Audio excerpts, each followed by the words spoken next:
Hello friends, దేవుని కృప వల్ల అయ్యగారు అమ్మగారు మీ అందరికీ దేవుని యొక్క విలువైన ప్రసంగములు స్వయంగా రాసినవి మీకు అందచేయాలని కోరుకుంటున్నాను. మా పుస్తకంలో సిలువ ధ్యాన ప్రసంగములు 83 ప్రసంగములు, క్రిస్మస్ ప్రసంగములు 50 ప్రసంగములు, బైబిల్లోని స్త్రీల ప్రసంగములు 72 ప్రసంగములు, మోషే సుఖోపవాస ప్రసంగములు 63 ప్రసంగములు. ఈ పుస్తకములు అయ్యగారు అమ్మగారు స్వయంగా రాసినవి మీ అందరికీ అందాలని కోరుకుంటున్నాము. మా పుస్తకములు కావాల్సిన వారు కాంటాక్ట్ అవ్వాల్సిన numbers: Bapatla reverend doctor P Jaipal garu, phone number 9866412025. Guntur doctor P Prasadarao garu, phone number 9413685994 and 9705789407. మా పుస్తకంలో మీరు తీసుకొని చదివి ఆదరణ పొంది దేవుని మహిమపరచాలని కోరుకుంటున్నాము. Don't forget to like the video. Thank you.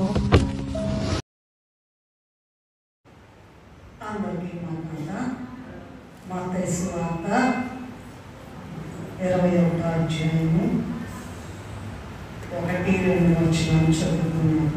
తరువాత యెరూషలేమునకు సమీపించి ఒలీవ చెట్ల కొండ దగ్గర బేత్పగేకు వచ్చినప్పుడు యేసు తన శిష్యులలో ఇద్దరిని చూచి, మీ ఎదుటనున్న గ్రామమునకు వెళ్ళగానే కట్టబడి ఉన్న ఒక గాడిదయు దానితోనున్న ఒక గాడిద పిల్లయు మీకు కనబడు. వాటిని విప్పి నా యొద్దకు తోలుకొని రండి. చాలు, ప్రార్థన చేసుకున్నాం. మమ్మల్ని మిక్కిలిగా ప్రేమించిన మా తండ్రి, మీ పాదములకు నమస్కారములు.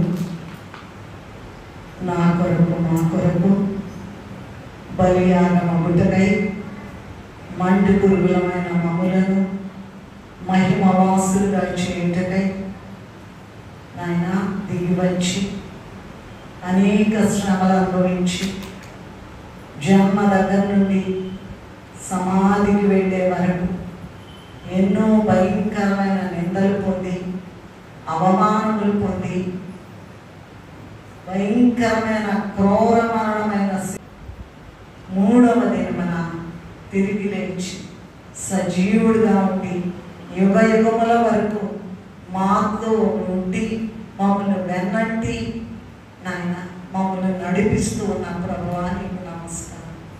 ఈ దినము మట్టల ఆదివారం నాయన దేవా, మీరు జయధ్వనులతో యెరూషలేము వెళ్ళినటువంటి గొప్ప దినం. ఆ దినమును పురస్కరించుకుని అయా నాయన అపవిత్రురాలను అయోగ్యురాలైన నన్ను అవతలికి నెట్టివేసి మీరు వచ్చిన ఆ గొప్ప ఉద్దేశమును నాయన మాకు వివరించి జ్ఞానములు నాయన నీ సన్నిధిలో తండ్రి మేము నిన్ను హత్తుకుని ఉండే కృప మాకు దయచేయమని మాకు వివరించుటకు వచ్చి వేసిన యేసయ్య అతి పరిశుద్ధమైన నామములో ఎంతో వినయముతో వేడుకొని ప్రార్థిస్తూ ఉన్నాము తండ్రి. యేసుని నమ్మిడి వారు ఆయన ఉచిత కృపతో నీతిమంతులై ఎదరు. యేసుని నమ్మిడి వారు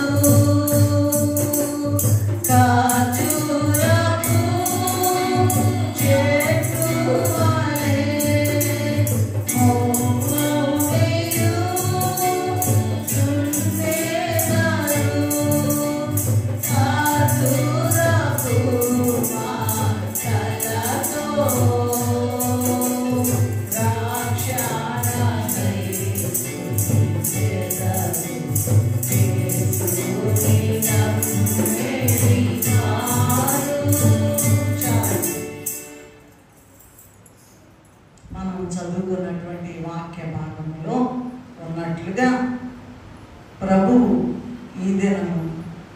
జకరియా గ్రంథము 9:9లో ఉన్న ప్రవచనాన్ని నెరవేర్చడానికి గాంధవాసీనుడై యెరూషలేము వెళ్ళడానికి తన శిష్యులను పంపించి కట్టబడి ఉన్న గాడిదను దాని పిల్లను తోలుకొని రమ్మని చెప్పి పంపించారు.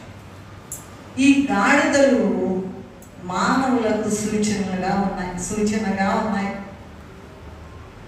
మనము కూడా ఈ లోకంలో వాటిలాగా కట్టబడి ఉన్నామండి.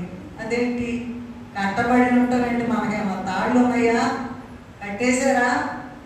బాగానే ఉన్నాం కదా, ఫ్రీగానే ఉన్నాయి కదా, కాళ్ళు చేతులు ఫ్రీగానే ఉన్నాం కదా. కాదండి, పుట్టిన దగ్గర నుంచి చచ్చే వరకు కూడా మన అవయవాలు నడినెత్తి నుంచి అరికాలు వరకు కట్టబడి ఉన్నాయి. ఏంటండి ఆ కట్లు మాకు చెప్పండి కాస్త. ఆ కట్టబడి ఉన్న కట్లు ఏంటో మాకు చెప్పండి అంటే, పాపపు కట్లు, గర్వపు కట్లు, కుల కట్లు, మరణపు కట్లు, వ్యాధి కట్లు, దురలవాట్లు అనబడే కట్లు, భక్తిహీనత అనే కట్లు, ఎట్సెట్రా ఎట్సెట్రా, వాటి ద్వారా మనము కట్టబడి ఉన్నాము. ఏమండి, గాడిదలు ఏమంటారంటే ఎన్ని బరువులైనా మోస్తుందంట. భారవాహక అన్నారండి. ఏమన్నారు? ఏమనుందో చదువుతారా? భారవాహక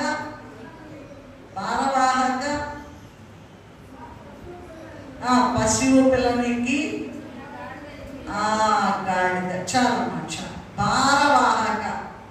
ఆ మాటని మనకు అప్లై చేసుకుంటే ఈ కట్లన్నిట్లో కట్టబడి ఉన్న మనము జీవిత కాలంలో ప్రభు ఏమంటున్నారంటే, మత్తయి సువార్త 11వ అధ్యాయము 28వ వచనంలో మనకందరికీ తెలిసినటువంటి మాట, ప్రయాసపడి భారము మోసుకొనుచున్న వారలారా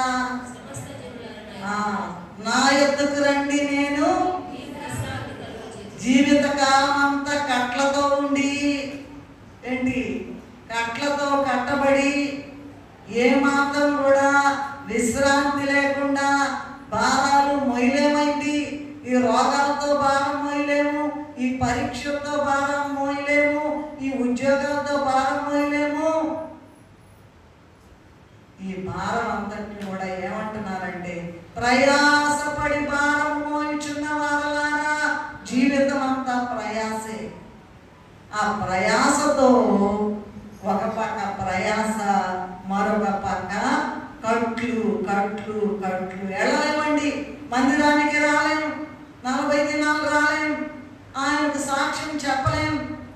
40 దినాలు రావాలంటే కట్లు కట్టబడిన ఇళ్ళ కాడబడి ఉంటారు, ఎక్కడికి రారు. ఎందుకంటే మరి యెరూషలేము వెళ్ళడానికి సామాన్యమైన విషయం కాదు.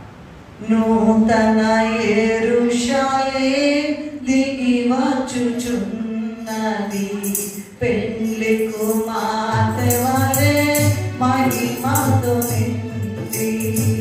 నూతన యెరూషలేము దిగి వచ్చుచున్నది, పెళ్లి కుమార్తె వలె మహిమతో నిండి. స్వర్గమునందున్న దేవుని యొద్ద నుండి నూతన యెరూషలేము దిగి వచ్చుచున్నది, పెళ్లి కుమార్తె వలె.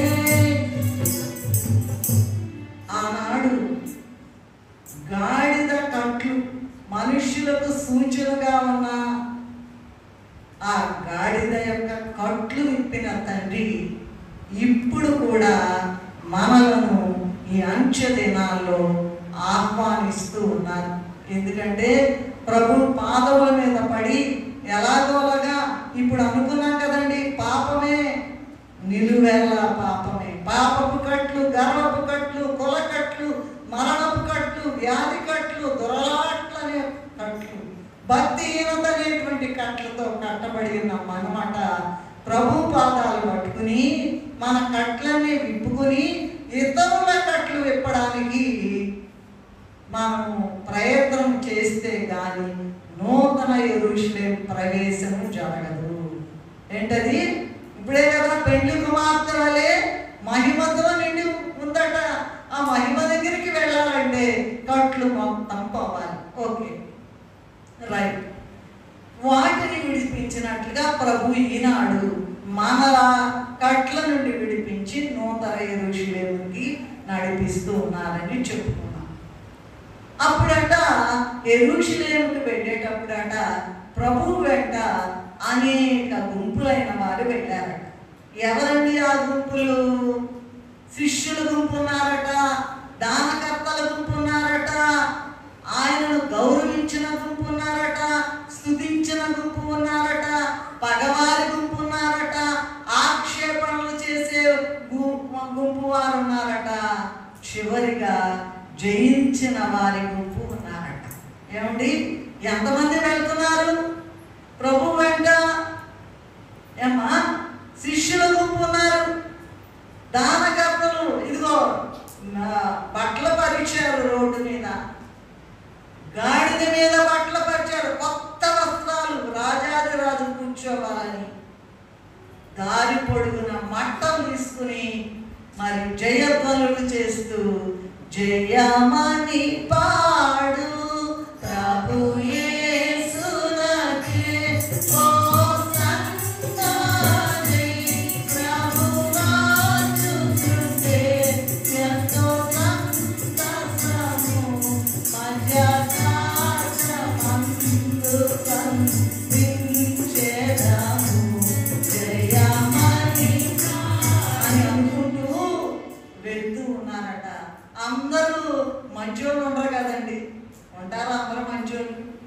అట్లాంటి మంచోడు ఎక్కడా లేడు అంటారు, అట్లాంటి మంచాము ఎక్కడా లేరు అంటారు. అలాంటి వాళ్ళందరూ కూడా మరి ఉన్నారు, రకరకాల వారు ఉన్నారు.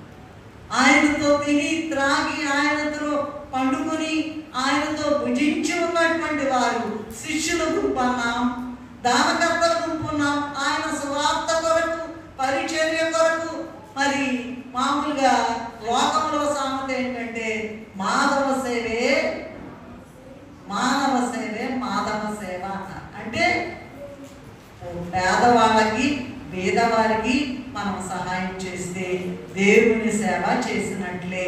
అలా దానకర్తల గుంపు, గౌరవించిన గుంపు అంట. అమ్మో, రాజాది రాజు వస్తున్నాడు, కుంటి వారిని బాగు చేసిన ఆయన వస్తున్నాడు, గుడ్డి వారిని బాగు చేసిన ఆయన వస్తున్నాడు, పక్షవాయువు గల వారిని బాగు చేసిన ఆయన వస్తున్నాడు, నడుము వంగిపోయిన స్త్రీని బాగు చేసిన ఆయన వస్తున్నాడు, రక్తస్రావ రోగిని బాగు చేసిన ఆయన వస్తున్నాడు, చనిపోయిన వారిని రోడ్డు మీద తీసుకెళ్ళినా బాగు చేశాడు, లేపాడు మరణం నుండి, ఇంట్లో పడుకున్నా లేపాడు, సమాధిలో ఉన్నా కూడా లేపాడు. అందువలన నజరేయుడా నా యేసయ్యా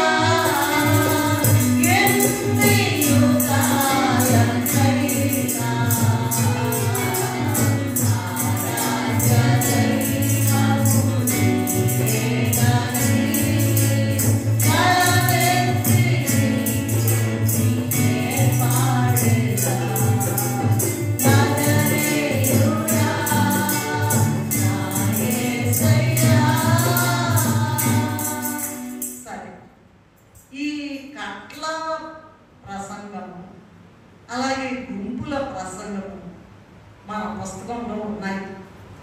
ఇంతకుముందు గత కాలంలో మనం వాటిని ధ్యానించాం. అయితే ఈ విషయాన్ని ఈ దినం మట్టలాది వారం కనుక దీనికి పాత నిబంధనలోను క్రొత్త నిబంధనలోను ఈ మట్టలకు చాలా ప్రాధాన్యం ఉందండి. అందుకే దీన్ని మట్టలాది వారం అన్నారు. ఈ ఖర్జూరపు మట్టలకు చాలా చాలా ప్రాధాన్యం ఉన్నట్లుగా ప్రవక్తలైన వారు కూడా రాశారు. చూడండి ఒకసారి యోహాను సువార్త 12వ అధ్యాయం 13వ వచనం చూడండి. మరొకరు ప్రకటన గ్రంథం 7వ అధ్యాయం 9వ వచనంలో చూద్దాం.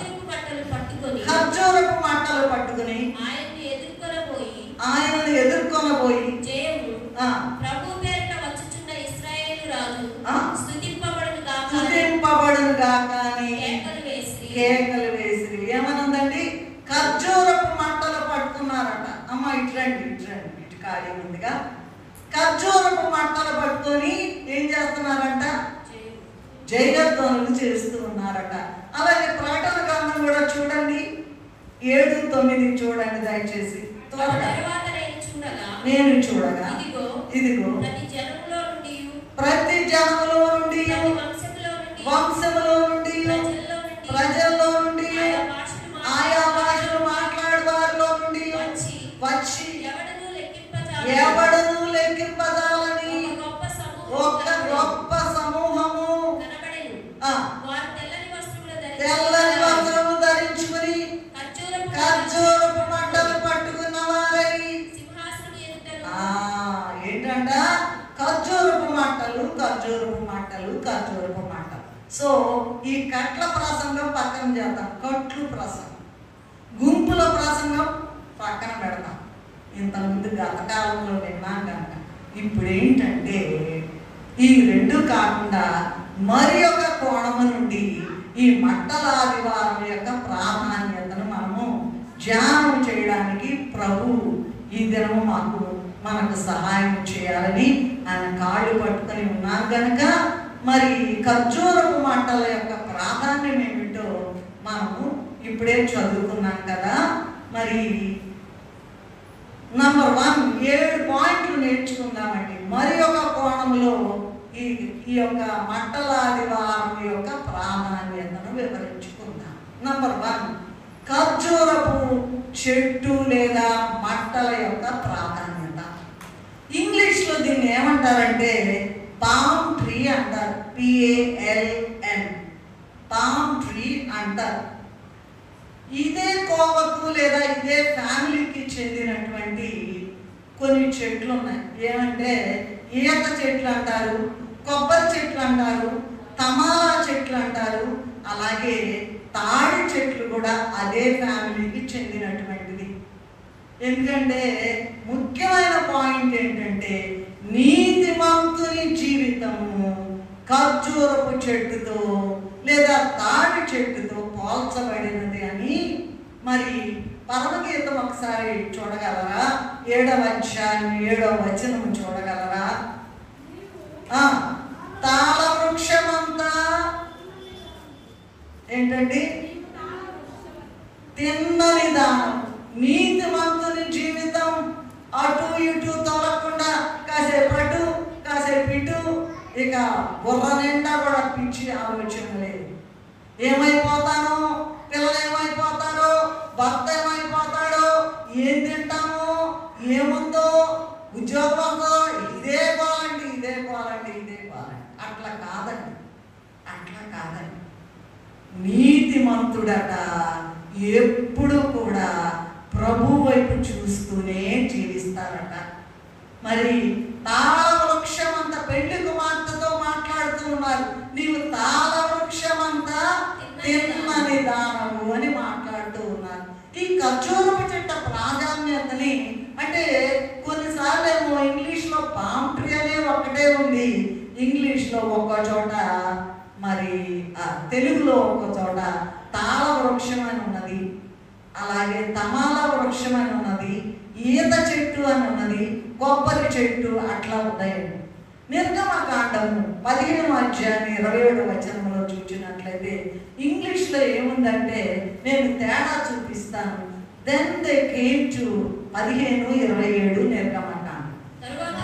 Then they came to Elim where there were 12 wells of water and 70 palm trees అని ఉంది. ఏంటంట? ఏలీమికి వచ్చినప్పుడు 12 ఉన్నాయంట, 70 ఈత చెట్లు అన్న. తెలుగులో చదువుతాం చూడండి. తరువాత వారు ఏలీమునకు వచ్చిరి, అక్కడ 12 నీటి బుగ్గలు, 70 ఈత చెట్లు. మరి ఇంగ్లీష్లో ఏముంది? పామ్ ట్రీస్, ఖర్జూరపు చెట్లు అని ఉంది. అంటే మరి పరిభాషను బట్టి కానీ వారి యొక్క అక్షర జ్ఞానాన్ని బట్టి కానీ ఆత్మ వారికి ప్రేరేపించిన కొలది కానీ ఈత చెట్టు, తమాల చెట్టు, కొబ్బరి చెట్టు, తాటి చెట్టు, ఖర్జూరపు చెట్టు అని ఇలాగ దీనిని వాడడం జరిగింది, ఇలా పోల్చడం జరిగింది. దాని యొక్క కొన్ని లక్షణాలు చదువుకుందాం. ఖర్జూరపు చెట్టు యొక్క లక్షణాలు. ఎందుకంటే నీతిమంతుడు అంటే ఎవరు చెప్పండి? అబ్రహాము గురించి ఏమనుందండి? అబ్రహాము దేవుని నమ్మెను, అది అతనికి నీతిగా ఎంచబడెను. యేసు ప్రభువును నమ్మిన వాళ్ళందరూ కూడా నీతిమంతులే. అమ్మ వాళ్ళందరినీ ఇటు కన్వర్ట్ చేయండి, ఇటు పంపించారు. మళ్ళీ డిస్టర్బెన్స్ లేకుండా. ఏంటమ్మా? యేసు ప్రభువును నమ్ముకున్న వాళ్ళందరూ కూడా అంట నీతిమంతులే. అబ్రహాము దేవుని నమ్మెను, అది అతనికి నీతిగా. మనందరం నమ్ముకున్నారా? నమ్ముకున్న వాళ్ళు అక్కడ చేతులు ఎత్తండి. అబ్బో, అందరూ నమ్ముకున్నారు కనుకనే వచ్చి ఈ మట్టలాదివారం నాడు మట్టలాదివారం నాడు ఇలా మనం ఉంటూ ఉన్నాం. ఈ ఖర్జూరపు చెట్టు యొక్క లక్షణాలు ఏంటంటే ఎదుగుట. నంబర్ 1, ఎదుగుతుందట, ఆగిపోదు ఎక్కడ. ఎదుగుట, వర్ధిల్లుట, ముసలితనమందు చిగురు పెట్టుట, సారం కలిగి పచ్చగా ఉండుట, మొవ్వు వేయుట. మొవ్వు వేస్తుందట, మొవ్వ కాదు, మొవ్వు. మళ్ళా చెప్తా, ఎదుగుట. ఎదుగుతున్నావా ఏమా? అక్కడే ఉన్నావా? వర్ధిల్లుట, అక్కడే ఉన్నావా? వర్ధిల్లుతున్నావా? ముసలితనమందు వాళ్ళకి 80 ఏళ్ళు కానీ 90 ఏళ్ళు కానీ చిగురు పెడుతూనే ఉంటారట. చిగురు, ఆ మాటలన్నీ బైబిల్ గ్రంథంలో మాటలే. సారము కలిగి, అదేంటంటే ముసలోళ్ళు అయిపోతే సారం ఎక్కడి నుంచి వస్తుంది? యెహోవా కొరకు ఎదురు చూచువారు నూతన బలము పొందుదురు, పక్షిరాజుల వలె పైకి ఎగురుదురు, రెక్కలు చాపి పైకి అలాగే పరిగెత్తుదురు, సమస్యలక నడిచిపోదురు. మరట ఎదుగుట, వర్ధిల్లుట, ముసలితనం మంది చిగురు పెట్టుట, సారము కలిగి పచ్చగా ఉండుట. ఎప్పుడు కూడా మూవ్ చేస్తాను. ఇదేంటి ఎప్పుడు పెట్టాం? 40 ఏళ్ళ క్రితం పెట్టాం, ఇంకా మూవ్ వస్తుందా? అదే దేవునిలో ఉన్న మహిమ. అన్ని నామముల కన్నా పై నామము యేసుని నామము. సరములకై గణపరచదగినది యేసు నామము. యేసు నామము జయ జయము. సాతాను శక్తులు జయ జయము. యేసు నామము జయ జయము. సాతాను శక్తులు జయ జయము. హల్లెలూయా హోసన్నా హల్లెలూయా హల్లెలూయా ఆమేన్ హల్లెలూయా హోసన్నా హల్లెలూయా హల్లెలూయా. ఎక్కడి నుంచి వస్తుందండి బలము? ఏమన్నా ఎంచూరు తాగితే వస్తుందా? అన్ని టాబ్లెట్లు మల్టీ వైట్స్ అంటారు, 5 ఇట్టే వస్తుందా? ఇంకేదన్నా ఇదేదన్నా ఇంకేదన్నా ఎట్సెట్రా ఎట్సెట్రా. కాదండి, కాదు. మందు వాడకుండా జబ్బు మాన్పివేయగలవు తండ్రి. మందు వాడకుండా జబ్బు మాన్పివేయగలవు తండ్రి.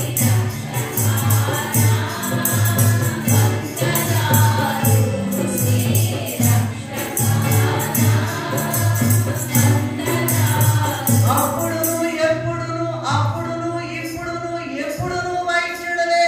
నీకు ముసలితనం వచ్చిందని, నీకు రోగం వచ్చిందని, నీకు సమస్య వచ్చిందని, నీకు ఉద్యోగం రాలేదని, నీకు పెళ్లి కాలేదని, నీకు పిల్లలు పుట్టలేదని ఇసిరవతల పడే ఆయన ఏ టైం అయినా జట్టుగా వేడిన ఎడల ఎట్టి ఆమెకైనా శిశువులు అన్నారండి అయ్యగారు రాసి. జట్టుగా వేడితే 70 ఏళ్ళండి, అవునండి, మా కాలేజీలో 52 ఏళ్ళు ఆయన పెద్ద డాక్టర్, మెడికల్గా సూపరింటెండెంట్ మెడికల్ కాలేజ్ ప్రొఫెసరు. అక్కడ దాని పేరేంటి, విజయవాడ గవర్నమెంట్ హాస్పిటల్లో సూపరింటెండెంట్ ఆయన. వాళ్ళకి పిల్లలు లేరు, మనం ఏం చేస్తాం? అయితే దేవుడు గొప్ప కార్యం చేశాడు. ఎప్పుడన్నా అడగండి, బాగా పెద్దోళ్ళు వాళ్ళు, ఆమెకి 52 ఏళ్ళకి గర్భఫలం ఇచ్చాడు. ఏదైనా చేయగలరు. ఏం జాని అంటే అందుకేనో మా అమ్మాయికి మహిమ అని పెట్టాడు. మహిమ, దేవుని మహిమ మన కాదా? ఎక్కడన్నా ఉందా? క్రైస్తవ దీంట్లో తప్ప ఎక్కడైనా ఉందా? 52 ఏళ్ళకి. ఇంకా మాట చెప్పాలంటే అది ప్రజాశక్తి నగర్లో ఒకటి ఉందండి. ఈ డానియల్ అయ్య గారితో, జాషువా డానియల్ అయ్య గారితో విడిపోయి వేరే పెట్టుకున్నారు. The gospel association of India, Yesupadam గారు. ఆయనకి 60 ఏళ్ళు పైన అంట. ఆయనకి చీరాల ఆవిడ, డాక్టర్ గారి కూతురు అనుకుంటా, చీరాల ఆవిడ, ఆమె పేరు నిర్మలా గారు ఏదో సంగతి. వాళ్ళు మేము విజయవాడ ఉన్నంతకాలం కోటాలకి వెళ్ళేవాళ్ళం. ఆయన ఒకసారి 63 ఏళ్ళకి కన్నీళ్లు పెట్టుకున్నారు మహాసభల్లో. ఇంత గొప్ప దేవుడా, ఇంత గొప్ప దేవుడా, చూడండి, కావాలంటే రుజువులతో చూడండి అని అన్నారండి. సరే, ఇక నేను పక్కగా వెళ్తున్నా. కీర్తనల గ్రంథము 92, అలా మాట్లాడుతుంటే అటు వెళ్తాను, అటు వెళ్ళకూడదు. 92:12 ఏముందంటే, కీర్తనలు, నీతిమంతులు ఖర్జూరపు వృక్షం వలె మోగు వేయుదురు. ఇంకా లక్షణాలు చెప్తాను చూడండి. ఇది విశేషమైన సౌందర్యం కలది అంట, చాలా అందంగా ఉంటుందట. మిగతా చెట్లలాగా ఎట్లా పడితే అట్లా పోకుండా అటొక్కమ్మ ఇటొక్కమ్మ, ముందుకు ఒక్కమ్మ వెనకొక్కమ్మ కాదండి. అవన్నీ కూడా భక్తిహీనుల లక్షణాలు. ఖర్జూరపు చెట్టు అనేటువంటిది నీతిమంతుని జీవితానికి సూచనగా ఉంది.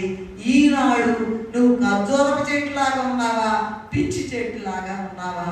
అసలు నీ మూలాన అసలు భూలోకంలో నిన్ను ఉంచడం వల్ల దేవుడికి ఏదైనా ప్రయోజనం ఉందా లేదా గమనించండి. విశేషమైన సౌందర్యం కలదట. మిగతా చెట్టులాగా ఎట్లా పడితే అట్లా పెరగదంట, నిలువుగా పెరుగుద్దంట. నిలువుగా నిలువుగా. యోగు గారు ఏమంటున్నారంటే, రాజు వలెనే ఆయనకు, ఆయన యొద్దకు వెళ్ళు, నా అడుగుల లెక్క ఎటెళ్ళేవా ఆయన. అది అక్కడ పోయి అక్కడ పడిపోవటమా, ఎక్కడ పోయి ఇటు పడతామా, కాలంలో పడిపోవటమా, అట్లా పడిపోయి ఇవన్నీ కాదండి, నిలువుగా పెరుగుతుందంట. నిలువుగా పెరుగుతుంది. నీతిమంతుల ప్రార్థన దేవుడు ఆలకించు. వారు నీతిమంతుల ప్రార్థన దేవుడు ఆలకించును.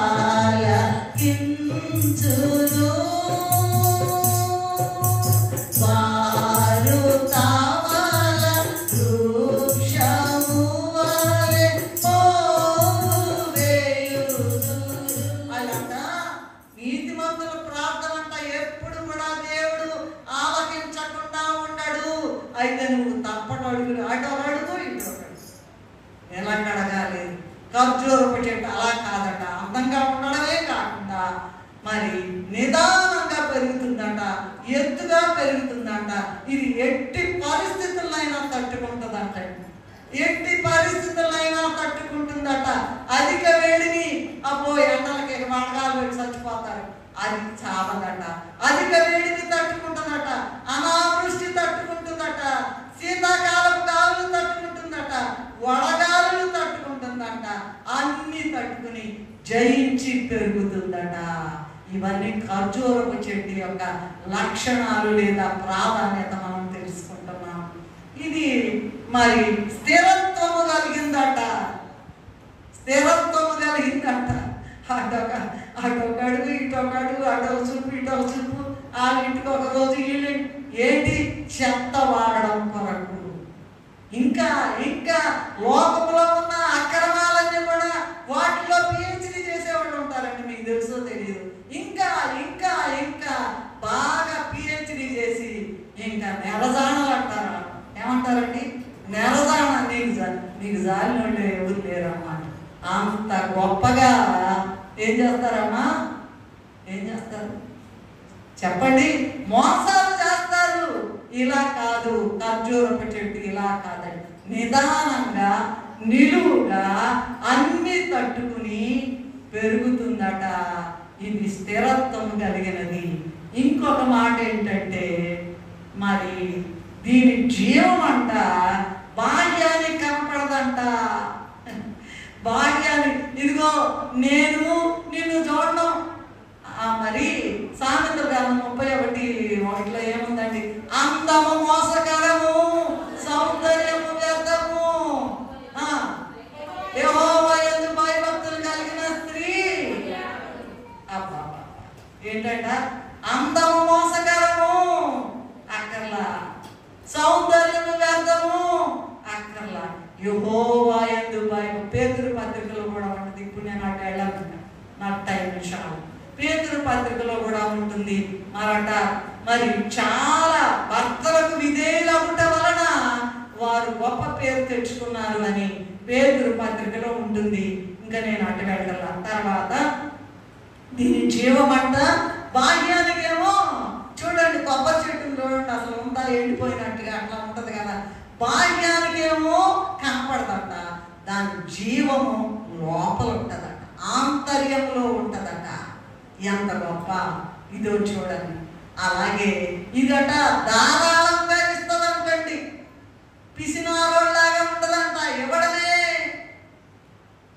పుచ్చుకొనుట కన్నా ఇచ్చుట ధన్యత. ధారాళంగా ఇస్తుందట. ఈ తాడి చెట్టు మాదులతో ఇల్లు కట్టుకుంటారండి, బొట్లు అమ్ముతారండి, తాళ్ళు తయారు చేస్తారండి. ఖర్జూరపు చెట్లు చాలా బలమైన ఆహారం అంట, ఖర్జూరపు పండ్లు. ఇంకా వాళ్ళంట ఈ వెస్ట్ ఏషియన్ కంట్రీస్లో ఇరాన్, ఇరాక్, అబుదాబి, మస్కట్ ఇవన్నీ ఉన్నాయి చూసారా, జెరూసలేం, జోర్డాన్, లెబనాన్ ఇవన్నీ ఉన్నాయి చూసారా, సిరియా, ఇవన్నీ కూడా వాళ్ళు అనుకుంటారంట, ఏమి లేకపోయినా సరే ఒక దోసెడు ఖర్జూర పండు తీసుకుంటే ఏమో ఈ దినం గడిచిపోయినట్టే అనుకుంటారు. అంత ప్రాధాన్యత ఈ ఖర్జూరపు పండ్లకు, ఈ చెట్లకు ఉన్నది.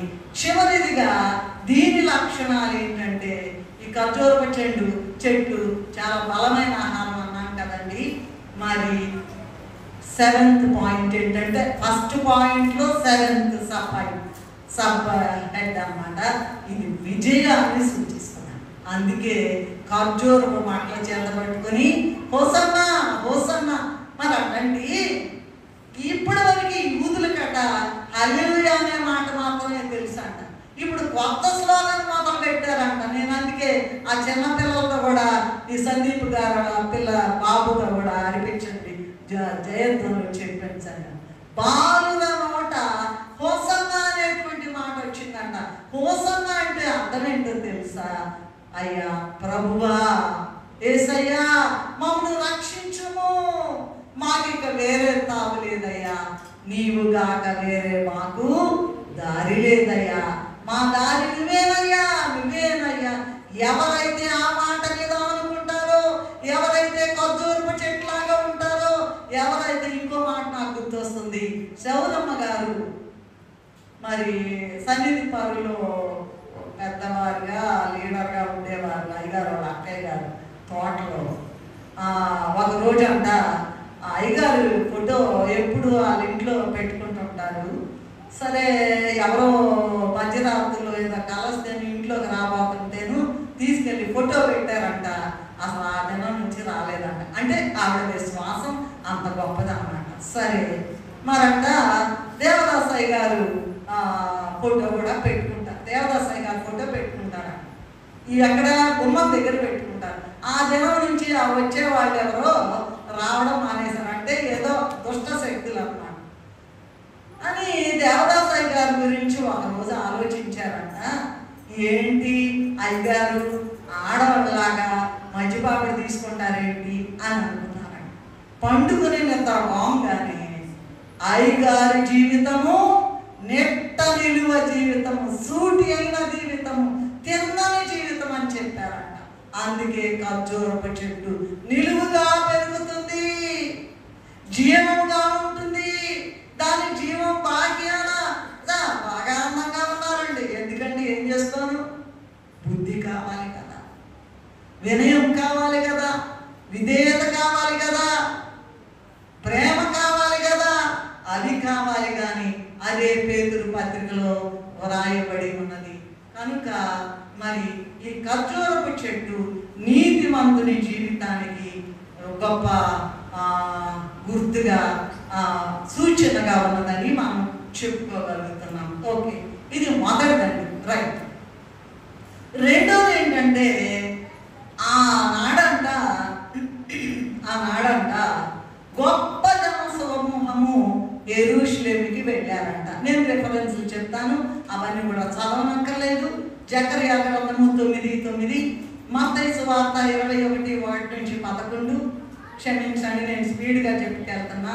మార్కు సువార్త 11:1-10, లూకా సువార్త 19:29-38, యోహాను సువార్త 12:12-19. ఇవన్నీ కూడా దీనికి సంబంధించినటువంటి దేనికి సంబంధించిన గొప్ప జన సమూహం వెళ్తూ ఉన్నారట. ఎందుకండి? ప్రభు అంట ఇటు చూడాలి, రాజుల రాజు వచ్చేస్తున్నాడట. రాజుల రాజా జై యేసు రాజా జై జై, రాజుల రాజా జై యేసు రాజా జై జై, స్వర్గరాజు మహారాజా జై, స్వర్గరాజు మహారాజా జై జై జై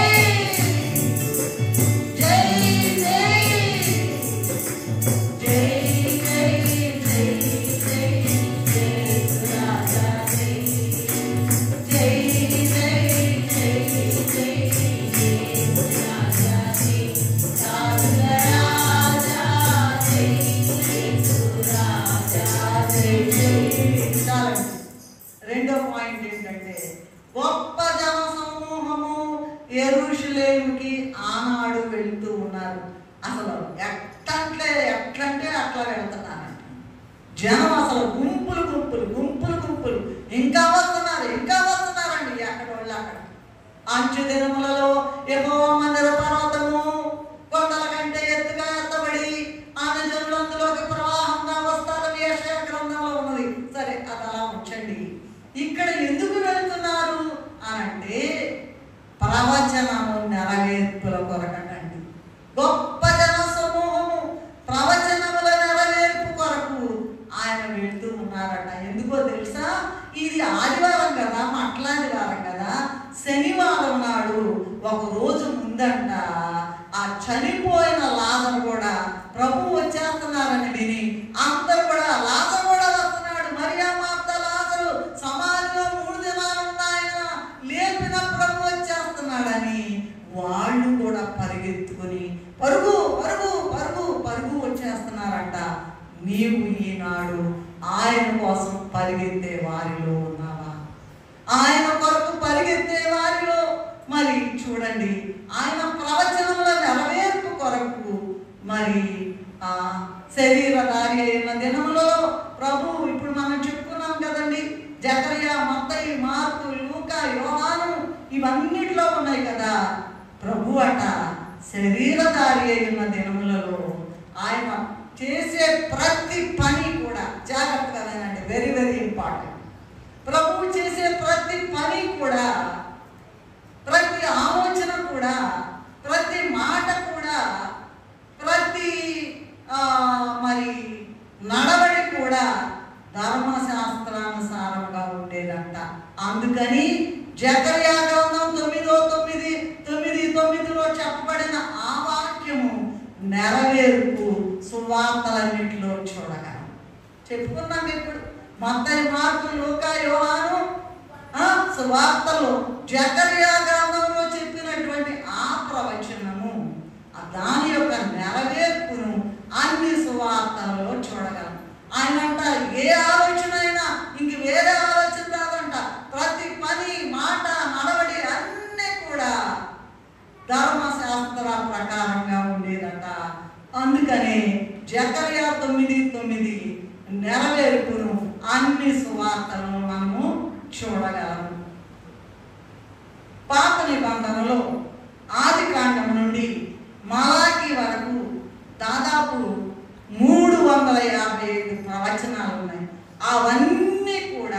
క్రొత్త నిబంధనలు క్రీస్తునందు నెరవేరినాయి.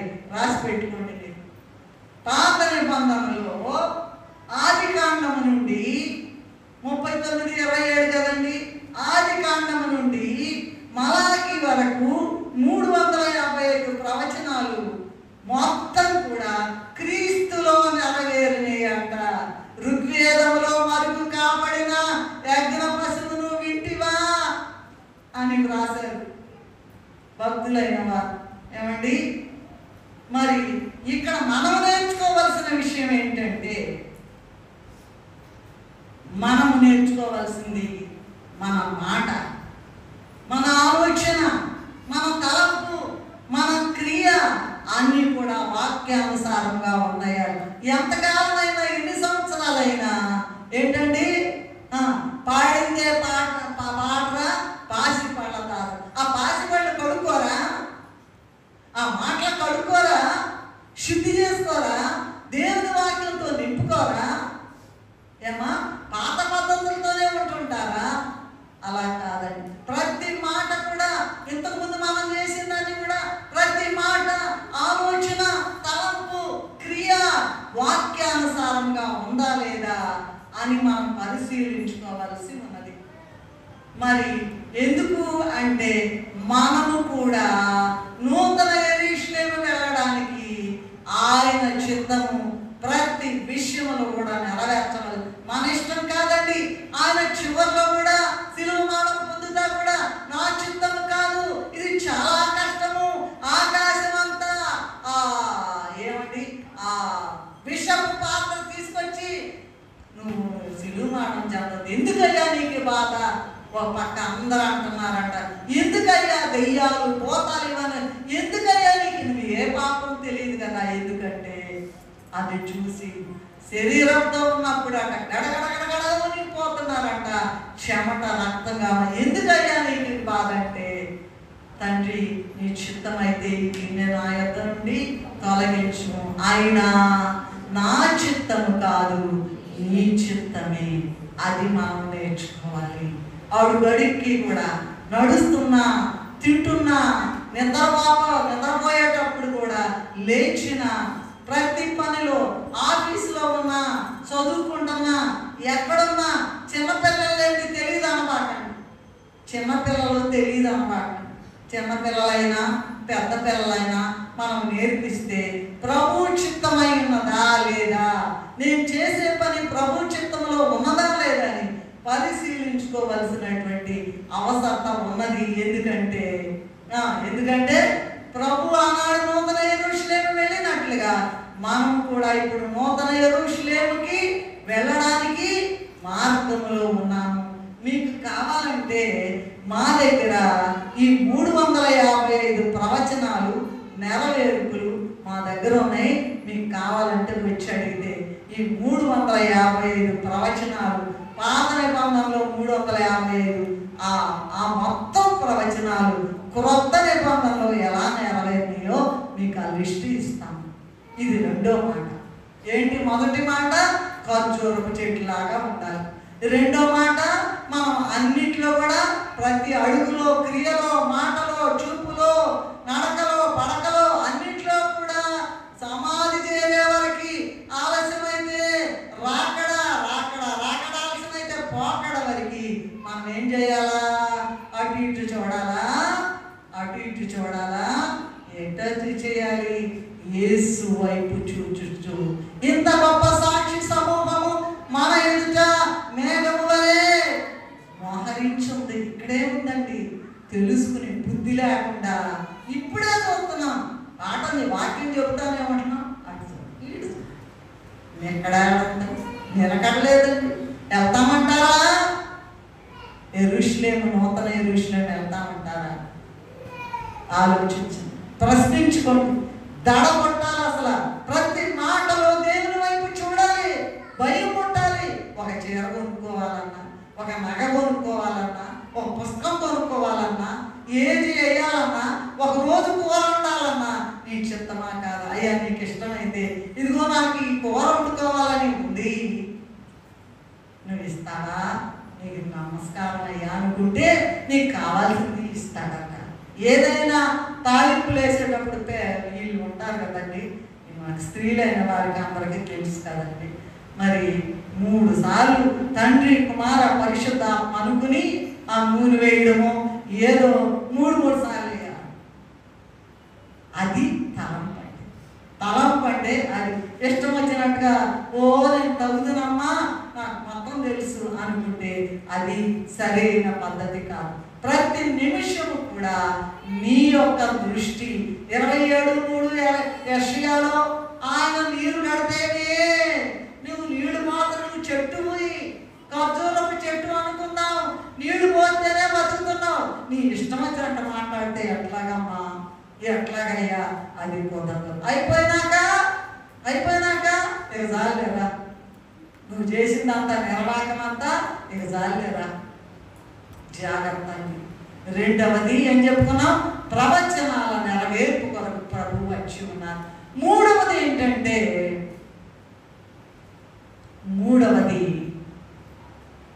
గొప్ప జన సమూహముతో ప్రభువు యెరూషలేముకు వెళ్ళినటువంటి ఉద్దేశం ఏమిటి? ఎందుకు వెళ్ళారు? ఎప్పుడు తెలుస్తాం కదండి, ఎప్పుడు మామూలుగా మట్లాదివారం ఊరేగింపు అనుకుంటాం కదండి. ఇప్పుడే కదా ఊరేగింపు చేసొచ్చు. ఎందుకు వెళ్ళారంటే 3 భాగాలు చేసుకుందాం. శిష్యుల ఉద్దేశం ఏమిటి? రెండవది శాస్త్రులు పరిశీలన ఉద్దేశం ఏమిటి? మూడవది మరి కిరాయి మనుషులు కూడా ఉన్నారంట. ఎవరున్నారండి?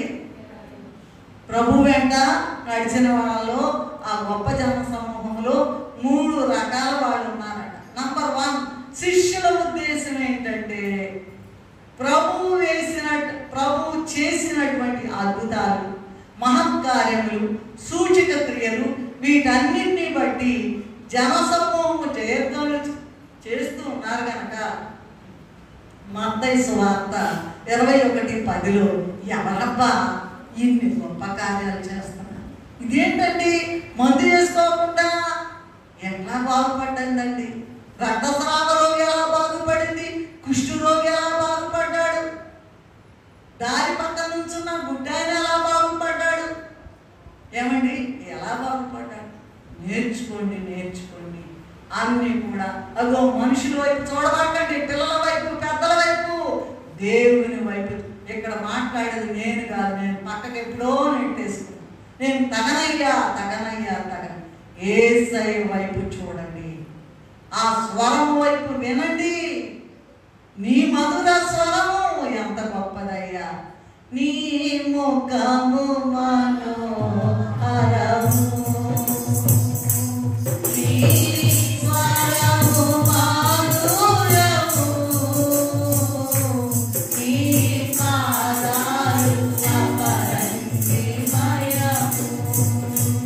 యేసయ్యా నా ప్రాణప్రియుడా,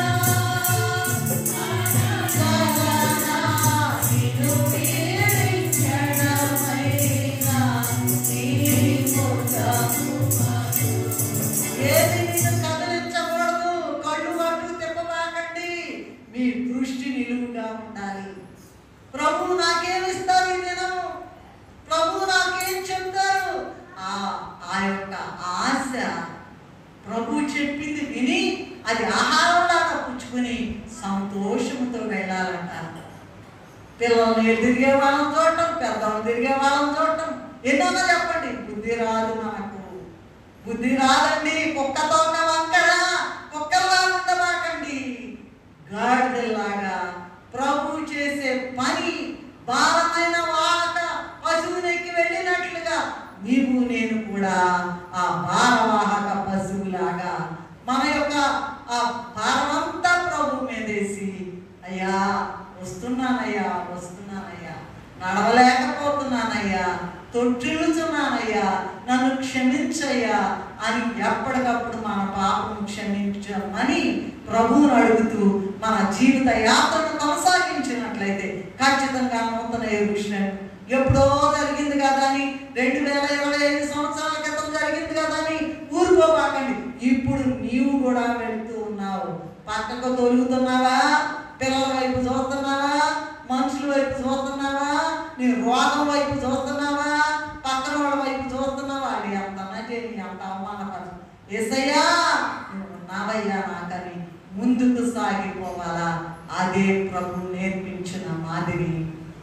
సో మూడో పాయింట్ ఏంటంటే, శిష్యుల ఉద్దేశం ఏంటంటే, ఇన్ని అద్భుతాలు చేశారు, ఇన్ని మహత్కార్యాలు చేశారు, ఇన్ని సూచక క్రియలు చేశారు, మట్టి ఇంతమంది పెడుతున్నారు కదా, చేతులు చేస్తున్నారు కదా. మత్తయి సువార్త 21:10 ఏముందంటే, ఈయన ఎవరో, ఈయన ఎవరయ్యా బాబు, ఈయన ఎవరు? ఎందుకంటే వాళ్ళకి తెలియదు మెస్సియా వచ్చేసాడని వాళ్ళకి తెలియదు. ఇంకా ఎదురు చూస్తున్నారంటే, ఇంకా ఇప్పుడు కూడా ఎదురు చూస్తున్నారు. ఏం చెప్తామండి? అందుకనే వాళ్ళ మీద కోపం వచ్చి మనకిచ్చాడండి. మనందరం అన్యులమే. తెలుసా మీకు ఆ విషయం? ప్రభు లేకపోతే మనం అసలు పుట్టం, పుట్టినా కూడా నరకానికి వెళ్తాం. అయితే ప్రభు నిన్ను నన్ను ప్రేమించి ఎంత గొప్ప అవకాశం. ఎందుకంటే మహిమ రాజ్యానికి, నూతన యెరూషలేములో వారసులుగా చేయడానికి. సో శిష్యులంట, వీళ్ళందరంట శిష్యులంట, అందరు పట్టణం అంతా కూడా కలవరపడ్డారట. 21:10 మత్తయి సువార్తలో ఈయన ఎవరో అని అన్నారట. అందుకని యేసయ్య ఇంత గొప్ప అద్భుతాలు చేస్తున్నాడు కదా, ఇశ్రాయేలు వారికి రాజుగా దావీదు సింహాసనం మీద కూర్చోబోతున్నాడు కదా, మనకు కూడా సింహాసనాలు ఇచ్చేస్తాడు అంటున్నారు. ఆయన శిష్యులమే కదా మనము. ఆయన కూర్చుంటున్నాడు సింహాసనం మీద, ఇన్ని అద్భుతాలు చేస్తున్నాడు. ఈయన ఎవరో అని పెండ్లి కుమార్తె కూడా ప్రభు పక్కన కూర్చోవాలంటే చూడండి, పరమగీతం చూడండి ఒకసారి. పరమగీతము 6:10, 8, 6, 2 చదవండి. 6:10 చూడండి, త్వరగా చదవాలమ్మా. చంద్రబింబం అంత అందము గలదై,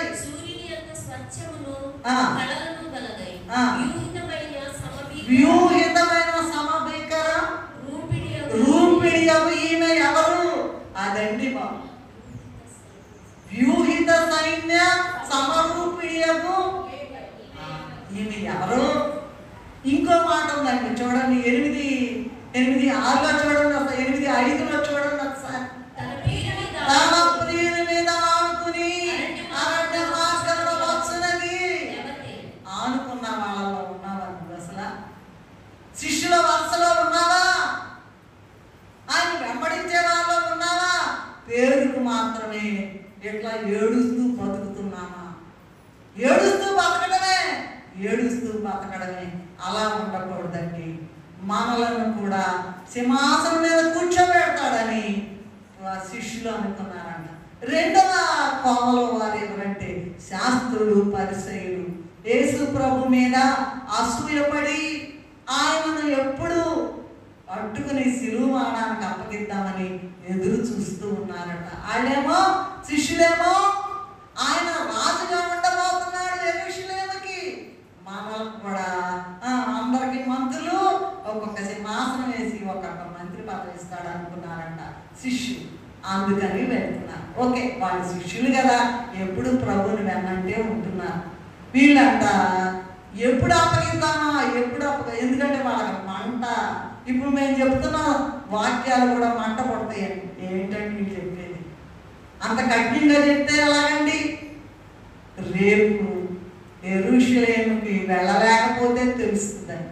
నూతన యెరూషలేముకి వెళ్ళలేకపోతే అయ్యో చెట్ల మీద, పొట్ల మీద, కొండల మీద దాక్కుని అయ్యో మనకెంత వేదన దినము కమ్ము గుడ్డు వస్తుంది కడవరి దినము.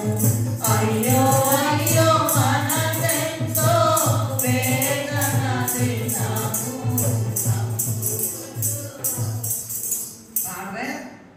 కడవరి దినం. సరే, ఓకే. వీళ్ళంట లూకాసు వార్త 19:38-39 ఉన్నట్లుగా ప్రభువుకు చేస్తున్న, ఇతరులు చేస్తున్న జయధ్వనులు వినలేక ఏంటంట కదా ఆయన లాడ్డా ఏంటి? సొంత ఇంట్లో వాళ్ళేనండి, సొంతోళ్ళే,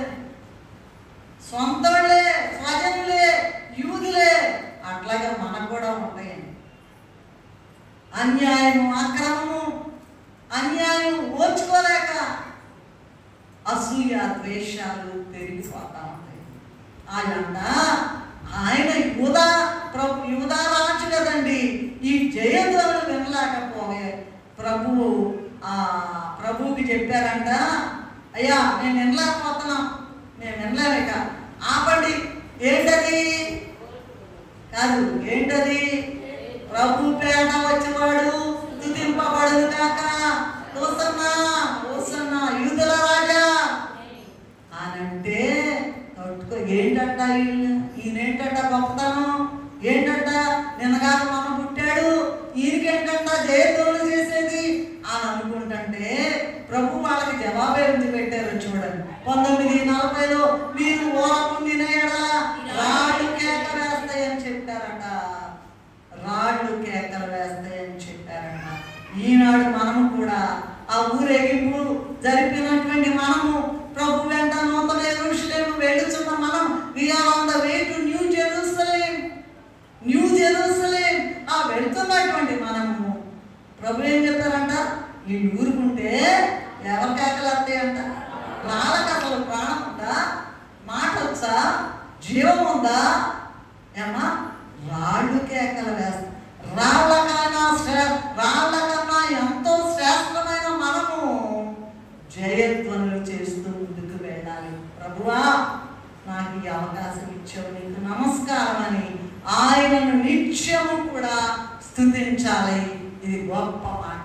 నాకు ఈ జీవితం, ఈ పుట్టడానికి అవకాశం ఇచ్చావు, బట్టలు కట్టుకోవడానికి అవకాశం ఇచ్చావు, ఉండడానికి ఇల్లు ఇచ్చావు, చదువుకోవడానికి ఎడ్యుకేషనల్ ఇన్స్టిట్యూషన్స్ ఇచ్చావు, ఉద్యోగం చేయడానికి వేరే డిపార్ట్మెంట్ ఇచ్చావు, అవి ఇచ్చావు, ఈ ఇచ్చావు. నీ దయ లేకపోతే నేనేం చిన్నదాన్ని కూడా స్తుతించాలంట. అది ఎవరండి? శాస్త్రులు, పరిసయ్యుల ఉద్దేశం. ప్రభు యెరూషలేముకి వెళ్ళడంలో శిష్యుల ఉద్దేశము, శాస్త్రులు, పరిసయ్యుల ఉద్దేశం. సో రాళ్ళ కన్నా మనలను, అలాగే కొంతమంది అంట యాజకులను విమర్శిస్తారట. వారు ప్రభు దూతలు అంటండి. బైబిల్లో ఉంది, ఎవ్రీ పత్రికలు ఇప్పుడు చదవనక్కర్లేదు. యాజకులు అంటే దేవుని యొక్క ప్రతినిధులు. వారిని అసలైన విషయాలు తెలుసుకోకుండా చెప్పుడు మాటలు వినకూడదండి. చెప్పుడు మాటలు వినకూడదు. పరీక్షకి తెలుసుకోమని అయ్యగారు ఏం చెప్పారు తెలుసండి? దేవదాస్ అయ్యగారు, తెలియని విషయాలు దేవుని అడిగి తెలుసుకోవాలి. నీ ఇష్టం వచ్చినట్టుగా ఎవరు చెప్తే వాళ్ళ మాటలు వినకూడదు. కానీ ప్రభువా ఏంటో వీళ్ళ సంగతి ఏంటో మాకు చూపించయ్యా. నిజంగానే వాళ్ళు తప్పు చేశారనుకో, బోధకులైన మీరు మరింత శిక్ష పొందుతారంట. విశ్వాసుల కన్నా కూడా వాళ్ళకి ఇంకా తడా. కనుక ఈ శాస్త్రులు, పరిసయ్యుల ఉద్దేశం అదండి. మూడవది కిరాయి మనుషులు అంటండి. వీరంట శాస్త్రులు, పరిసయ్యులు ప్రధాన యాజకుల ద్వారా నియమించబడి ప్రభువుని ఎప్పుడెప్పుడు సిలివేద్దామా, ఎప్పుడు మేకులు కొడదామా, ఎప్పుడు మొండ్ల కిరీటం పెడదామా, ఎప్పుడు ముఖం మీద ఉమ్మేద్దామా అనే ఆలోచనతో ఉన్నారంట. వీటన్నిటినీ కూడా ప్రభు అనుమతించారు కనుకనే జరిగించారు. లేకపోతే వాళ్ళకేమీ కూడా అధికారం లేదు. ఎందుకంటే ఆయన సిలువ మరణం పొందకపోతే నీకు నాకు రక్షణ లేదు. కనుక మరి ప్రభు అనుమతించారు కనుకనే మనము ఇలాగ కిరాయి మనుషుల్లాగా ఉండకూడదు. ఆయనకి కిరీటం, మొల కిరీటం పెడుతున్నావేమో, మేకులు పడుతున్నావేమో, చూడండి ముఖం మీద సిలువ వేస్తున్నావేమో, ఆలోచించండి. మనం అలా ఉండకూడదని ఇదిగో ఈ మూడవ పాయింట్లో వారి ఉద్దేశం, శిష్యుల ఉద్దేశం, శాస్త్రుల, పరిసయ్యుల ఉద్దేశం, కిరాయి మనుషుల ఉద్దేశం ఇలా ఉన్నది. తర్వాత 4వ పాయింట్ ఏంటంటే యెరూషలేముకి దేవుడిచ్చిన చివరి హెచ్చరిక. ఏమిచ్చారండి? ఇక లాస్ట్ వీక్, ఇంకా రేపు శుక్రవారం ఆయన చనిపోబోతూ ఉన్నారు. ఇక అయిపోయింది. చివరి వారం ప్రతిరోజు రాలేని బుద్ధి లేని వారు నన్ను క్షమించాలి. ఈ వారం అన్నారండి అమ్మ, కాస్త ఈ వారం అన్నారండి, జయధ్వనులు జయము పొందడానికి ఈ వారం అన్నారండి. ఎంతమంది అన్నారు అమ్మా? అసలు ఏమన్నా పరిశుద్ధ వారం అంటే ఏమన్నా దాని ప్రాధాన్యత మీకు తెలుసా? ఏమండి, ఒక్కొక్క దినం ఒక్కొక్క నాణ్యం పోగు చేసుకోవాలి. బంగారం నాణ్యం మీకు తెలుసా సంగతి? పర్లేదు, మానేసే ఇది కూడా మానేయచ్చు, సంస్కారం కూడా మానేయచ్చు, మన ఇష్టం. సరే, 4వ పాయింట్ ఏంటంటే యెరూషలేముకు దేవుడు ఇచ్చిన చివరి హెచ్చరిక. లూకాసు వార్త 19వ అధ్యాయం 41లో ఉన్నట్లుగా చదవండి. సమీపించినప్పుడు దానిని చూచి దాని విషయమై ఏడ్చి నీవును ఈ దినమందైనను సమాధాన సంబంధమైన తెలుసుకునే సంగతులు తెలుసుకునే ఎడల నీకెంతో మేలు అని ప్రభు చెప్పారు. మన జీవితాలు ప్రభు ఒక్కసారి మీరు అన్నీ మర్చిపోయి నువ్వు పుట్టిన దగ్గర నుంచి దేవుడు ఏం మేలు చేశాడో జ్ఞాపకం తెచ్చుకో. ఏం మేలు చేశాడు? ఏమన్నా మేలు చేశాడా? మందిరానికి వస్తుంటే ప్రభు నమ్ముకోవడం వల్ల ఏమన్నా మేలు చేశాడమ్మా? ఆలోచించండి. పుట్టిన దగ్గర నుంచి కూడా మేళ్ళని మర్చిపోయి అసలు పక్కదా పోతుండే ప్రభు అంట ఏడుస్తూ ఉన్నారంట. ఒకసారి హెబ్రీ పత్రిక 4వ అధ్యాయం 4వ వచనం చూద్దాం. చూడండి అమ్మా, హెబ్రీ 6:4 చదవండి. ఒకసారి వెలిగింపబడి పరలోక సంబంధమైన వరమును రుచి చూచి పరిశుద్ధాత్మలో పాలువారై దేవుని జనం వాక్యమును రాబోయే సంబంధమైన శక్తుల ప్రభావమును అనుభవించిన తరువాత చూసారండి అమ్మ, ఒక్క నిమిషం తల్లి. ఏంటంట? వెలిగించబడ్డారు. యేసు ప్రభు నిజమైన దేవుడు, మాట్లాడే దేవుడు, జీవగల దేవుడు అని తెలిసింది.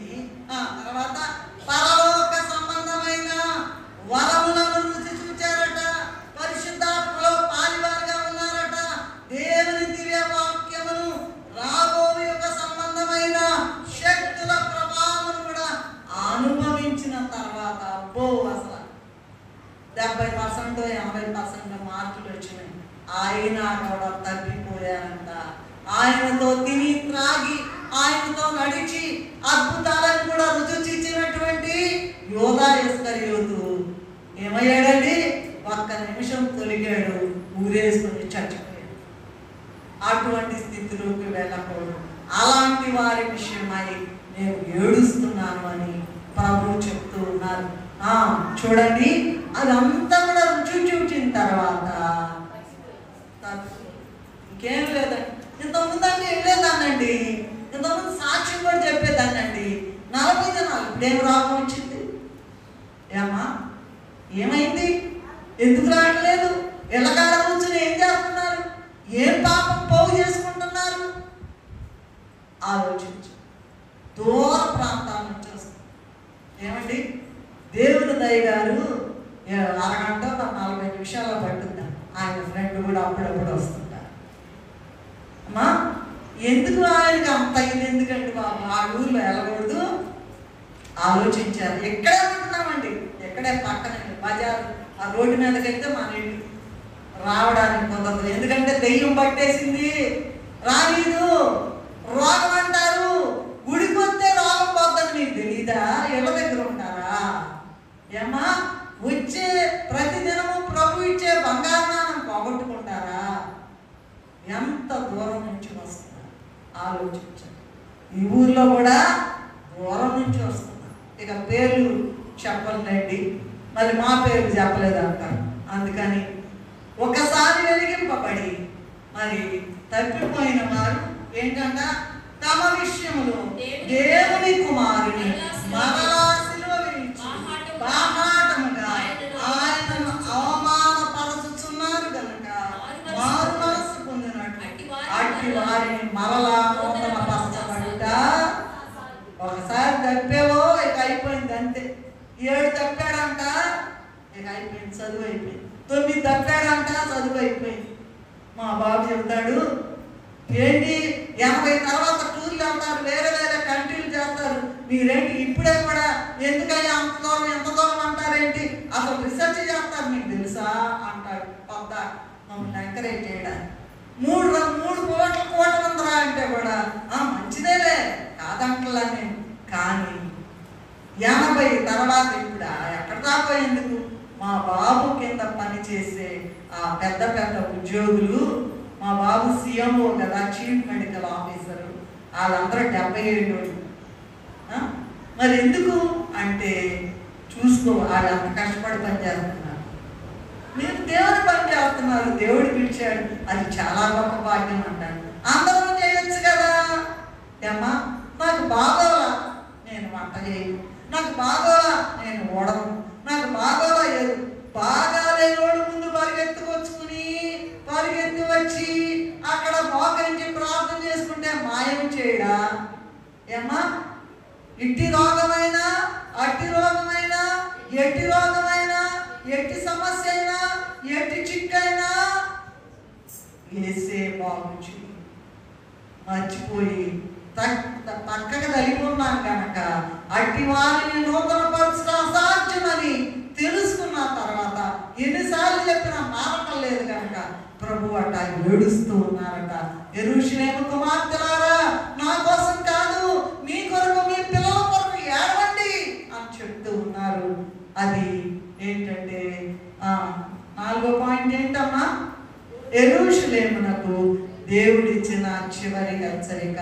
నీకు నాకు కూడా ఈ దినము చివరి హెచ్చరిక ఇచ్చాడేమో, ఎందుకంటే రాకడా వచ్చేస్తోంది కనుక. అది 4వ పాయింట్. 5వ పాయింట్ ఏంటంటే, ఒకసారి వెలిగింపబడి ప్రభువును గూర్చి ప్రజలు ఏమని చెప్పుకుంటున్నారని ప్రభు అడిగారు. చెప్పండి నాతో పాటు. ప్రభు మత్తయి సువార్త 16:13 చూడండి ఒకసారి, త్వరగా చదవాలి. మత్తయి 16:13.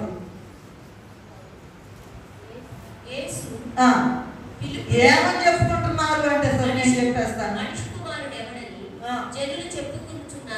అని ప్రభుని అడిగారంట. అమ్మ ఒక్క నిమిషం తల్లి. కొందరేమో బాప్తిసం ఇచ్చి యోహాను అన్నారంట, కొందరేమో ఏలియా అన్నారంట, కొందరేమో ఇర్మియా అన్నారంట, ఒక ప్రవక్త అనుకుంటున్నారని అన్నారు. చెప్పారు శిష్యులు. ప్రభు అన్నారంట 16 మత్తయి 15 మీరైతే నేను ఎవరిని చెప్పుకొచ్చున్నారని. మరి పేదరుని అడిగితే పేదరు ఏమన్నాడంటే, మీరేమనుకుంటున్నారయ్యా నన్ను గురించి? వాళ్ళు అనుకుంటున్నారులే, ఏలియా అనుకుంటున్నారు, యోహాను అనుకుంటున్నారు, ఇర్మియా అనుకుంటున్నారు, లేకపోతే ఇంకో వేరే మీరేమనుకుంటున్నారు? మీ సంగతి చెప్పండి. మనం కూడా శిష్యుల వరుసలో ఉన్నామా? ఇప్పుడు కూడా అదే కావాలండి. ఎన్నన్నా దేవుని స్వరం ఒకవైపు వినబడుతూ ఉంది, మన కళ్ళు చూడనీటిలా, మన చెవులు విననీటిలా, చెవులు గలవాడు వినుగాక. సరే, మీరైతే నేను ఎవడదని చెప్పుకొనుచున్నానని వారిని అడిగి, నువ్వు సజీవుడవు దేవుని కుమారుని చెప్పిన పేతురుతో, నువ్వు ధన్యుడవు సీమోను బరియమా, నీవు ధన్యుడవు అని చెప్పారు. ఈనాడు నీవు నేను కూడా ప్రభువుని గురించి ఏమనుకుంటున్నాం? శిష్యుల వరుసలో ఉన్నామా? శిష్యుల వరుసలో ఉండి ధన్యులైపోయే వరుసలో ఉన్నామా? లేదా మనం కూడా ఆ దుర్మార్గపు ఆలోచనతో నిండిన యూదుల్లాగా వడ్లవాణి కుమారుడు ఏమంటాలే, వాళ్ళ నాన్న తెలుసు, వాళ్ళ అమ్మ తెలుసు. వడ్లవాణి కుమారుడు, మరియ కుమారుడు, రొట్టెలు ఇచ్చేవాడు, దయ్యాల అధిపతి, తిండిపోతూ, మీరేమనుకుంటున్నారమ్మా? ఈ దినం మీరేమనుకుంటున్నారు? యెరూషలేము వెళ్తున్నటువంటి ఆ గుంపులో ఉన్న మనుషులు ఇదిగో వెళ్తుంటే ఏమనుకుని వెళ్తున్నారు? ఏమనుకుని ప్రభువుని మీరు ఈ దినం అనుసరిస్తున్నారు? ఆలోచించి. తిండిపోదు అనుకుంటున్నారా? వడ్లవాణి కుమారుడు అనుకుంటున్నారా? ఏమ్మా వడ్లవాణి కుమారుడు అనుకుంటున్నారా? రొట్టెలు ఇస్తాడులే అనుకుంటున్నారా? ఎన్ని ఎన్ని ఎన్ని ఎన్ని అనుభవాలు, ప్రభు ఇచ్చిన అనుభవాలని మారిపోయి మళ్ళీ మళ్ళీ మాట్లాడి రాగానే మాటలు తీసుకుని ఊరాడు. అదే ఇది అలా ఉండకూడదండి, అది చాలా భయంకరము. మనము ప్రభుతో సహవాసం ఉండి ప్రభు ముఖాన్ని చూచి ప్రభు స్వరం విని ఆయన చిత్తాన్ని నెరవేర్చి ఆయనతో కంటిన్యూస్ డైలాగ్ అంటారండి. డైలాగ్ మాట్లాడుకోవాలంటండి. ఫోన్ ఎలా మాట్లాడుకుంటామో నీవు నేను కూడా అలా మాట్లాడాలి. అయ్యా యేసయ్యా అంటే ఓకే, ఏంటి నీ సంగతి ఏంటి, నీకేం కావాలి అంటాడు. నువ్వేం చెప్పాలా, నీకేం కావాలో అవి చెప్పాలి, నీకేం కావాలో అవి చెప్పాలి, ఇస్తా ఉంటాడు. ఇప్పుడు నాన్న ఉన్నాడు అనుకోండి, నాన్న ఏమని చెప్తాం మనం, నాన్న నాకు చాక్లెట్ తీసుకురా, నాకు అది తీసుకురా, నాకు ఇది తీసుకురా. అంతకన్నా ఎక్కువైన నాన్న మీద ఆధారపడి నీకేది కావాలో అడుగుతున్నావా? ఆలోచించు. ఒకసారి వెలిగించబడి ప్రభు ఏమనుకుంటున్నారు, పద్దాక నాకు ఆ మాటే వస్తుంది. ఒకసారి వెలిగించబడి పరలోక సంబంధమైన వరములన్నీ రుచి చూచి ప్రభువుతో బాగా నడుస్తూ తప్పిపోయేది ఏమైందండి, ఏమైందయ్యా అంతేలేండి, నా బతికెట్ట అయిపోయింది. ఇక్కడ రాసింది అంటాడు. ఏముందంట, ఇక్కడ రాసింది కనుక నేను తప్పాను అంటాడు. నేను తప్పాను అంటాడు. చాలా పేపర్లు వాల్యూ చేస్తుంటే స్కూల్ స్థాయిలో అనుకుంటారు, కానీ కాలేజీ స్థాయిలో పేపర్ల నిండా 10 పేజీలు మీకు దండం పెడతా, నాకు మార్కులు వేయండి, నాకు పాస్ చేయండి. 10 పేజీలు ఏం రాస్తారు? ఏమా మన బతుకు కూడా అట్లాగే ఉందేమో చూడు, మన బ్రతుకు కూడా అలాగే ఉందేమో. ప్రభు దగ్గర నీకు ఎన్ని మార్కులు వస్తున్నాయి, ఎన్ని మార్కులు పొందుకుంటున్నావు? అసలు నెల పాస్ అవుతున్నావా, సంవత్సరం పాస్ అవుతున్నావా, దినదినము పాస్ అవుతున్నావా, గంట పాస్ అవుతున్నావా, నిమిషము పాస్ అవుతున్నావా, క్షణము పాస్? ఎప్పుడు వస్తాడో ప్రభు తెలియదు. ఆయన దయ నేను దొంగ వలే వస్తున్నాను అంటాడు అని చెప్పారు కదా. మరి నువ్వు దొంగ మనకి చెప్పిరా, నేను వస్తున్నానని ఫోన్ చేసి వస్తాడా ఏంటి? ప్రభు కూడా అంతే. ఏ క్షణంలో వచ్చినా త్వరగా రాను నా యేసు.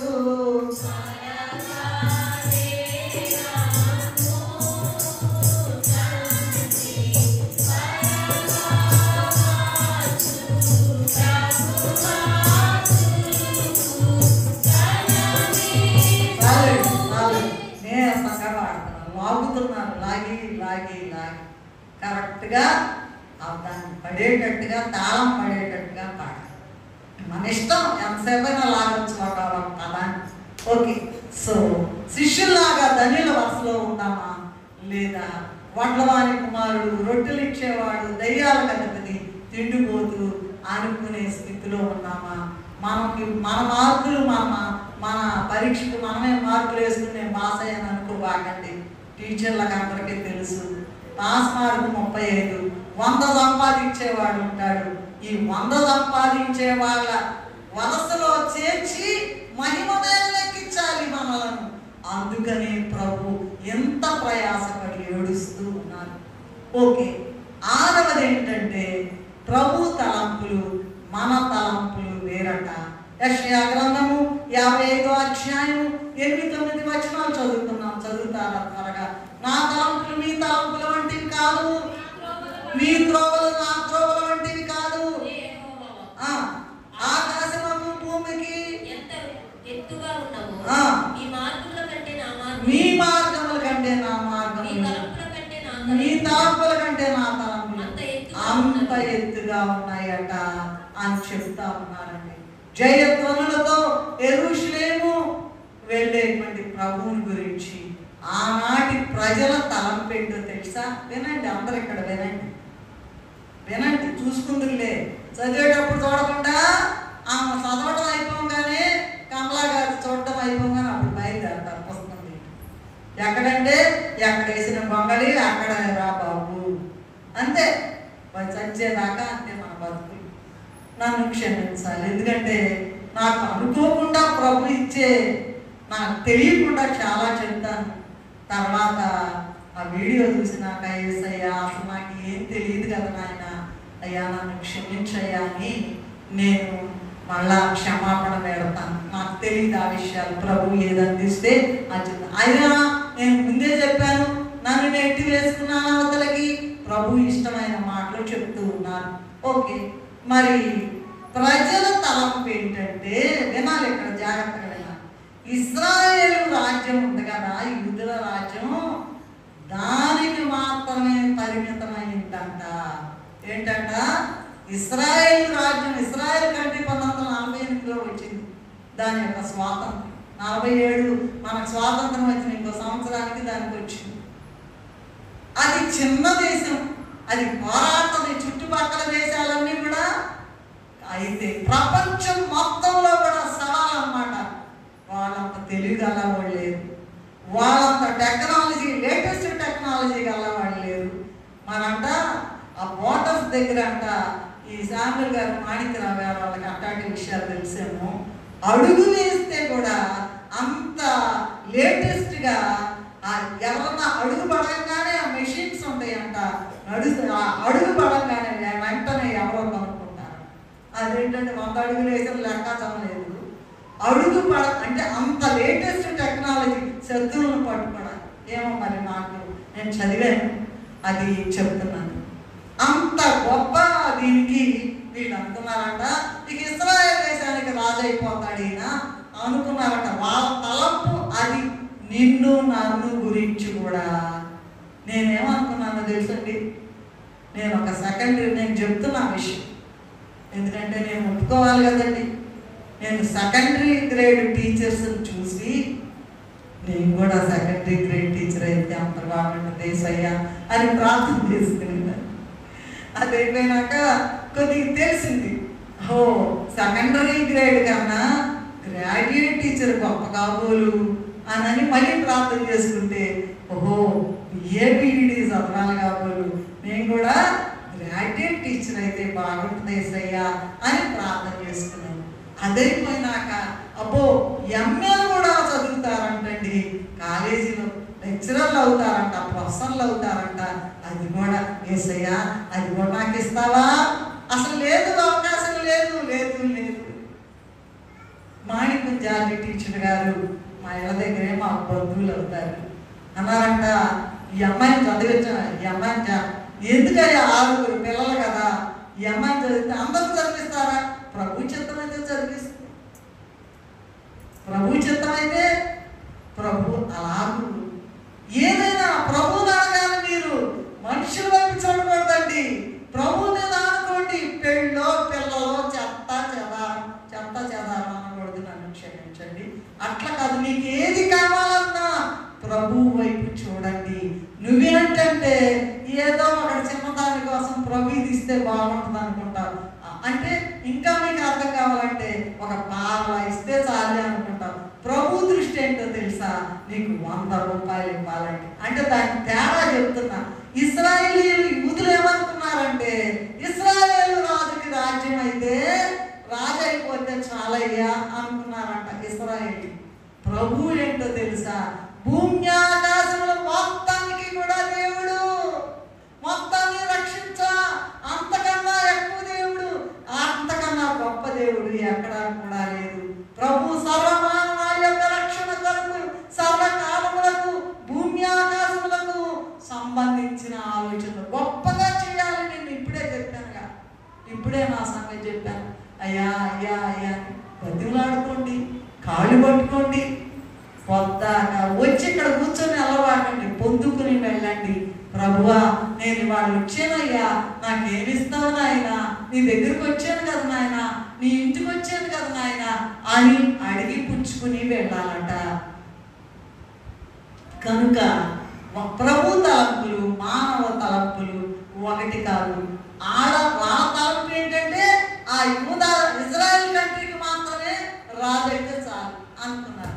ప్రభు ఏంటండి?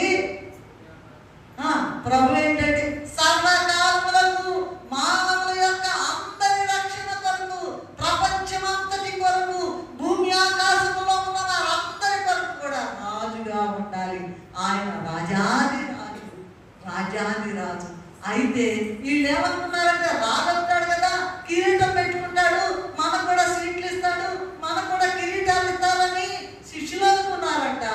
ఏంటంటే లెక్కలేనన్ని కిరీటాలు, లెక్కలేని there are so many mansions, గొప్ప సముదాలు ఉన్నాయి.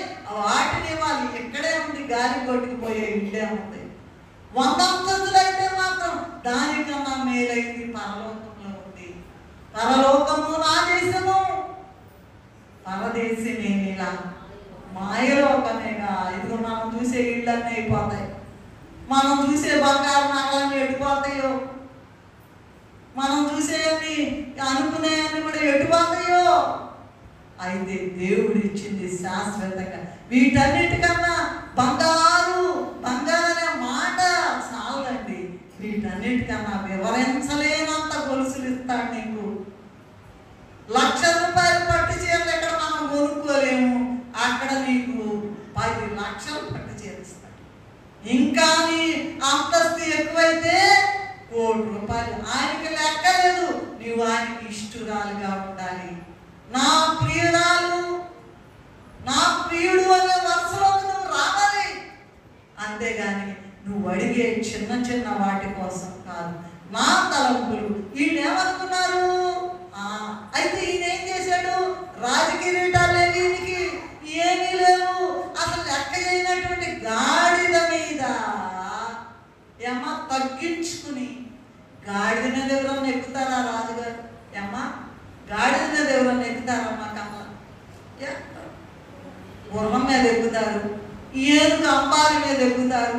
ఇంకా చెప్పండి అమ్మా, ఇంకేమైనా ఎక్కుతారు? ఒంటిల మీద ఎక్కుతారు. ఇంకా ఏవో ఏవో ఏవో తీసేయండి. అట్లా నేను ఇంకా అంతకన్నా ఎక్కువగా రాజకు యేసు వాచునుగా, రాజము నాకు యేసునుగా, రాజకు యేసు వాచునుగా, రాజము నాకు యేసునుగా, రాజము నాకు రాణి చాలు, రాజము నాకు రాణి చాలు, రమ్యముగానే ఉండునుగా, ఆనందం మహానందం నా ప్రియుని స్వరం మధురం,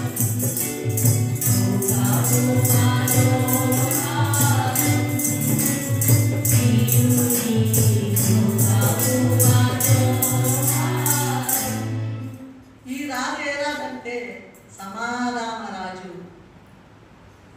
సమాధాన రాజు. బాబుగా తగ్గించుకుని వచ్చే రాజు. దేశంలో, లోకంలో ఐగుప్తుని బట్టి, రథములను బట్టి, అన్నిటి బట్టి అతిశయిస్తారట. నేనైతే చెప్పండి, fill in the blank. నా దేవుని యందు రథాలు అక్కర్లేదా? గుర్రాలు అక్కర్లేదా? అయ్యేం గుర్రాలు, అయ్యేం రథాలు, అవి వరల్డ్ ఫేమస్ అయి ఉండొచ్చు. అయితే అంతకన్నా 100 రకాలైన వరల్డ్ ఫేమస్ రథాలు ఏలియా, ఎస్కేల్, ఫిలిప్పు ఎగిరి ప్రయాణం చేసిన రీతి, గాలిలో ఆత్మ, ఎట్టాటి అన్ని పనికిరావండి. ఎట్టాటి జంట విమానాలు ఏం పనికిరావు. రథాలు వచ్చేస్తాయి. అగ్ని రథాలు నీ కొరకు షెకీనా మేఘం రాబోతుంది. దాని కొరకు సిద్ధపడాలి. పక్క చూపులు చూడబాకండి, పిచ్చి ఆలోచనలు మానండి, రోగంగా ఉండాలి ఎలాగా ఉండబాకండి. ఇది చివరి వారం, పరిశుద్ధ వారం మొదలవుతుంది. ఇప్పుడైనా బుద్ధి తెచ్చుకుని రండి, దండం పెట్టుకోండి. అయ్యా నేను ఇప్పుడన్నా వచ్చాను, బుద్ధి తెచ్చుకుని నాకు సహాయం చేయండి అని ప్రార్థన చేసుకోండి. కనుక ఆయన సర్వాధికారి, సర్వ దేశాలకి అధికారి, ఇశ్రాయేలు దేవుడు అని అనుకుంటున్నారు కానీ మనుష్యులు అయితే ఏదో విదేశాల దేవుడని, ఫలాని వర్గం దేవుడని అనుకుంటున్నారు. కానీ ఆయన సర్వభూమికి రాజు. ఆ విషయం మీరు తెలుసుకుని, అయ్యా నీ తలంపులు నా విషయం నా పట్ల ఎలా ఉన్నాయి. మా నాన్నగారు ఒక మాట అనేవాడు, ఎప్పుడు మాట్లాడేవాడు. నాన్నగారితో స్వరం వినేవాడు. దాదాపు 40-50 ఏళ్ళు మా ఇంటి మీద మైక్ పెట్టుకొని సువార్త ప్రకటించేవారు.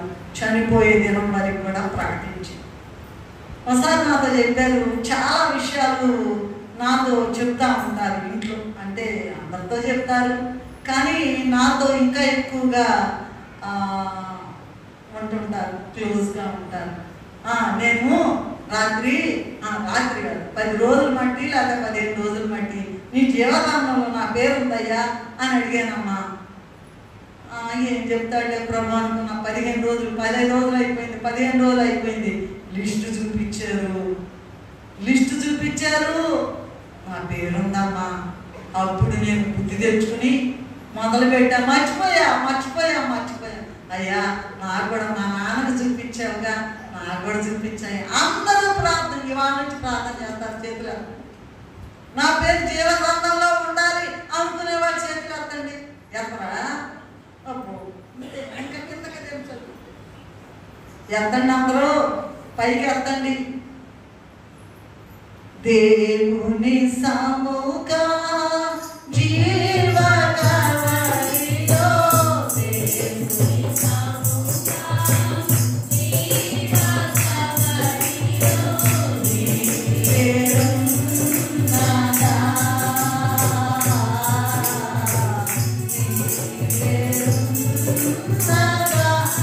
ఊరేగింపు చేయొచ్చు, గొప్ప గొప్ప ఉద్యోగాలు చేయొచ్చు, కోట్ల రూపాయలు ఫిక్స్డ్ డిపాజిట్లు ఉండొచ్చు, విమానాలు సొంతంగా ఉండొచ్చు, ప్రధానమంత్రిగా ఉండొచ్చు, రాష్ట్రపతిగా ఉండొచ్చు.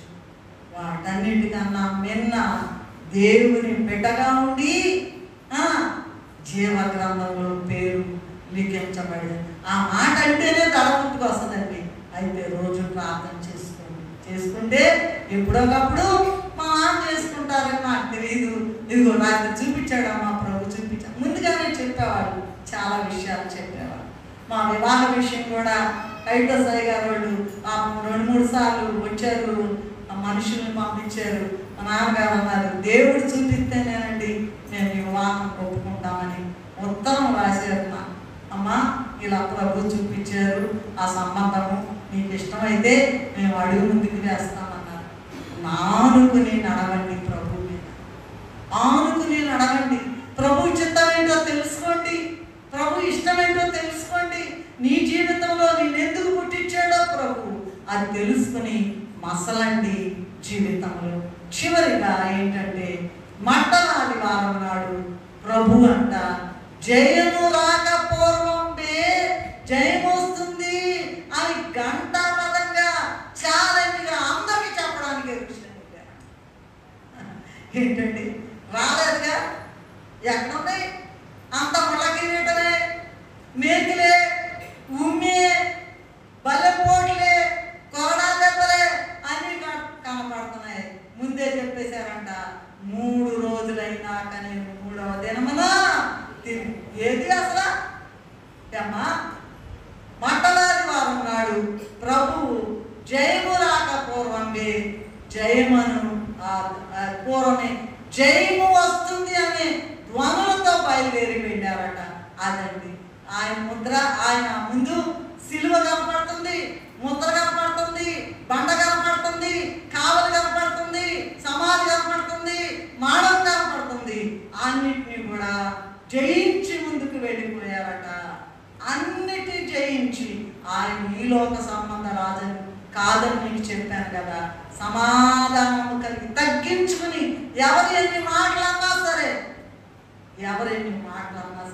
అన్యాయంగా నిన్ను మాట్లాడినా సరే, నిన్ను అవమానపరిచినా సరే, నా ప్రభువు నాకున్నాడు అనేటువంటి ఏమంటారు నిరీక్షణతో వెళ్ళాలి. అదే మంటలాది వారం యొక్క రహస్యము. కనుక కొన్ని 2-3 ఉదాహరణలు చెప్పి నేను ముగించేస్తానండి, నా సమయం అయిపోయింది. 1 సమూయేలు గ్రంథము 17:46 చదువుతారా? 17:40. దావీదు గారంట గొలియాతును జయించక ముందే యెహోవా నిన్ను నా చేతికి నేను నిన్ను చంపి తలను తెగవేస్తాను. దేవుడు ఉన్నాడని ఏంటండి గడగడ వణికిపోతున్నారు, రాజాలు వణికిపోతున్నారు. జయమహుదా అంత గొప్ప 9 జానెడు ఏంటంటే 9 ఏంటి ఆ పాట ఉంది కదండి, 6 మూరల జానెడు. చిన్న పిల్లోడు దావీదు. ఇదిగో సున్నతి లేని జీవము గల దేవుని తిరస్కరించుటకు జీవము గల దేవుని బిడ్డలను తిరస్కరించుటకు సున్నతి లేని ఫిలిష్తీయుడు ఎవడు అన్నాడు. చూసుకో అసలు ఏమవలా, ఏంటి నన్ను కుక్కలాగా చూస్తున్నావేంటి అన్నాడు. ఆయన లెక్క చేయాలి. చూసుకో జీవము గల దేవుని నామంలో వస్తున్నానని మీరు ఏ రోగాన్నైనా, ఏ సమస్యనైనా, ఏ అవమానాన్నైనా, ఏ చిక్కునైనా, ఏ ఇబ్బందినైనా అన్నింటినీ కూడా జయించడానికి నేను యేసయ్య బిడ్డను, నేను మహిమ రాజ్య నివాసిని, నేను నూతన యెరూషలేము వెళ్తాను కనుక నీవు నాకు దావీదు మహారాజు, నీ తలను నేను తెగలేస్తా, నిన్ను చంపుతా. ఏమైనా సరే వాడి కత్తితోనే ఆయన నరికేశాడు. ఎవరు కత్తండి? దావీదు గారి దగ్గర కత్తి కూడా లేదు. నరికి తలను తీసుకెళ్ళి రాజుగారికి ఇచ్చినట్లుగా ఉన్నది. ఓకే, ఇంకొక ఉదాహరణ దానియేలు గ్రంథము 3వ అధ్యాయము 17వ వచనంలో ఏముందంటే, షడ్రక మేషక అబేద్నెగోలు అందరూ కూడా దండం పెట్టండి. మేము సేవించుతున్న దేవుడు మండుచున్న అగ్నిగుండం గల మమ్మను తప్పించడానికి సమర్థుడు. ఒకవేళ తప్పించకపోయినా, రక్షించకపోయినా మేము మాత్రము నీ యొక్క రాజుగారి విగ్రహానికి మేము మొక్కము అన్నారు. రక్షించాడంటారా? రక్షించాడా? దానియేలును సింహపు బోనులో కాపాడినది నీవే కదా.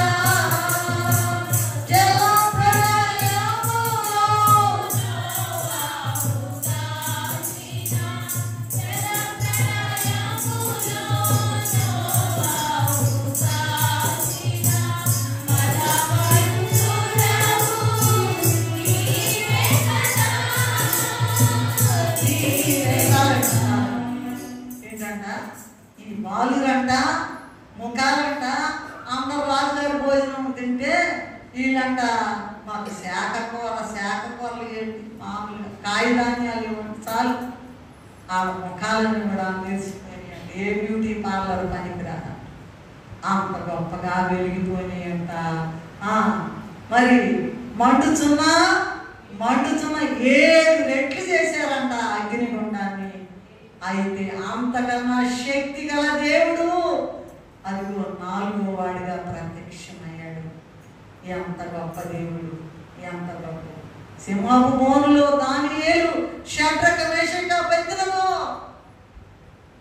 అగ్నిగుండంలో వేయబడగా నలుగురిగా కనబడినప్పుడు దేవుడు మనతో ఉన్నాడు. ఉన్న దేవుడిని మీరు లెక్క లేకుండా ఉండబాకండి. తర్వాత యెహోషువ 2:9 చూస్తే ఈమె అసలు ఏమీ తెలియదండి పాపం. ఆమె ఏమంటుందంటే, మీ గురించి విన్నామయ్యా. యెహోషువ 2:9 రాహాబు మాట్లాడుతుంది, మీ గురించి మా గుండెలు చెదిరిపోయినాయి, మీ దేవుడు గొప్ప దేవుడయ్యా, మీ దేవుడు గొప్ప దేవుడయ్యా. ఎంతకన్నా గొప్ప దేవుడు మీకు ఇచ్చేస్తాడు, ఈ దేశాన్ని ఇచ్చేస్తాడు. అప్పుడు నన్ను జ్ఞాపకం చేసుకోండి. ఎర్ర తొగరు దారం కట్టి వెళ్ళారు. చూడండి, జయము రాలేదు, ఇంకా రాకముందే చెప్పేసింది. ఇక అబ్రహాం గారి సంగతి అయితే చెప్పక్కర్లేదు. ఎబ్రీ పత్రిక 11వ అధ్యాయం 19-20 వచనాల్లో ఏముందంటే, ఇదిగో మృతులలో నుండి పొందాడంట. మరి దేవుడికి అన్ని తెలుసు కదండి. అబ్రహాం కత్తెత్తినప్పుడు ఉత్తదేలే ఊరికినే వేషం ఆడుతున్నాడు, నాటకాలు ఆడుతున్నాడు అంటానికి లేదు. మనలో నాటకాలు వేసేవాళ్ళు చాలా మంది ఉన్నారు. ప్రభుకి తెలిసే ఇక్కడ ప్రభు ప్రత్యక్షత ఉన్నది. ప్రభు చూస్తున్నారు. ఇక్కడ ప్రభువును చూచి పని చేయండి, ప్రభువును చూచి వాక్యం వినండి, ప్రభువును చూచి ప్రార్థన చేయండి, ప్రభువును చూచి ఆయన పాదాలు పట్టుకొని కన్నీళ్లు కార్చండి. అంతేగాని ఏదోలే నామకార్థ స్థితిలో ఉండబాకండి. అందుకే ఏడుస్తున్నాడని ఉన్నారు. ఏంటమ్మా 11 ఫిబ్రవరి 19:20 ఏంటండి? ఇంకా నేను ముగించేస్తున్నా.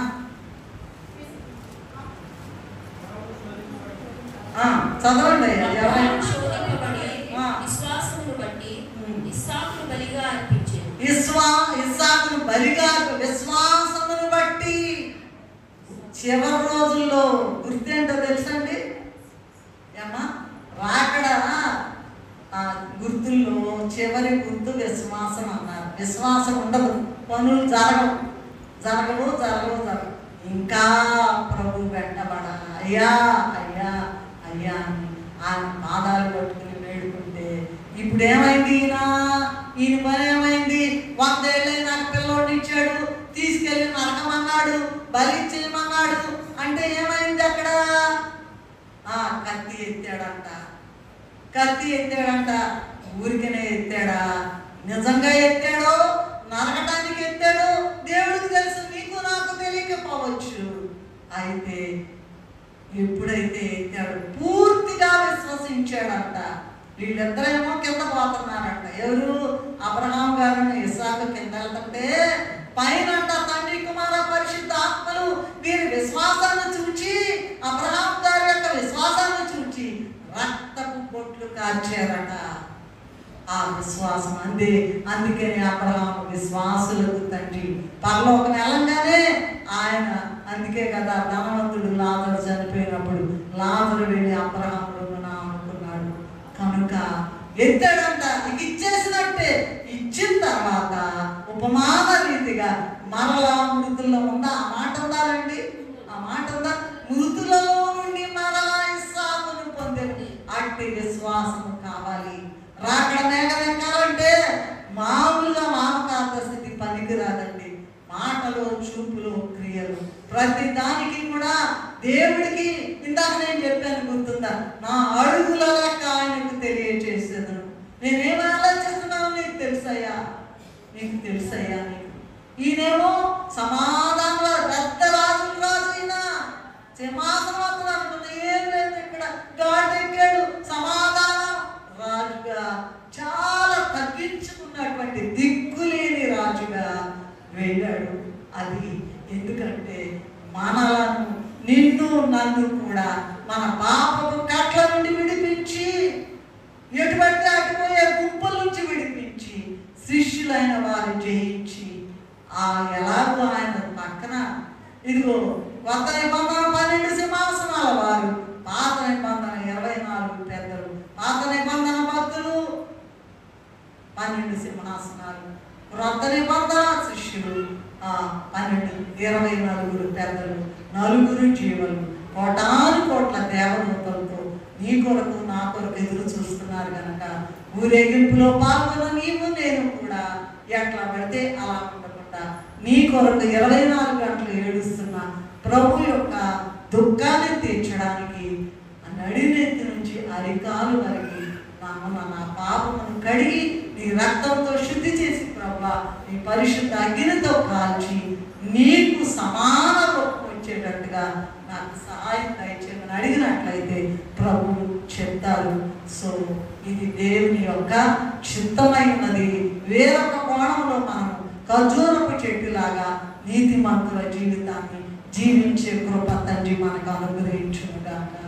ప్రేమ కలిగిన మా తండ్రి, అయ్యా ఏమని మాట్లాడతాం నాయన, నాకు జ్ఞానం లేదు, తెలివి లేదు, ఏమీ లేదు, చెప్పుకోవడానికి ఏమీ లేదు ప్రభు.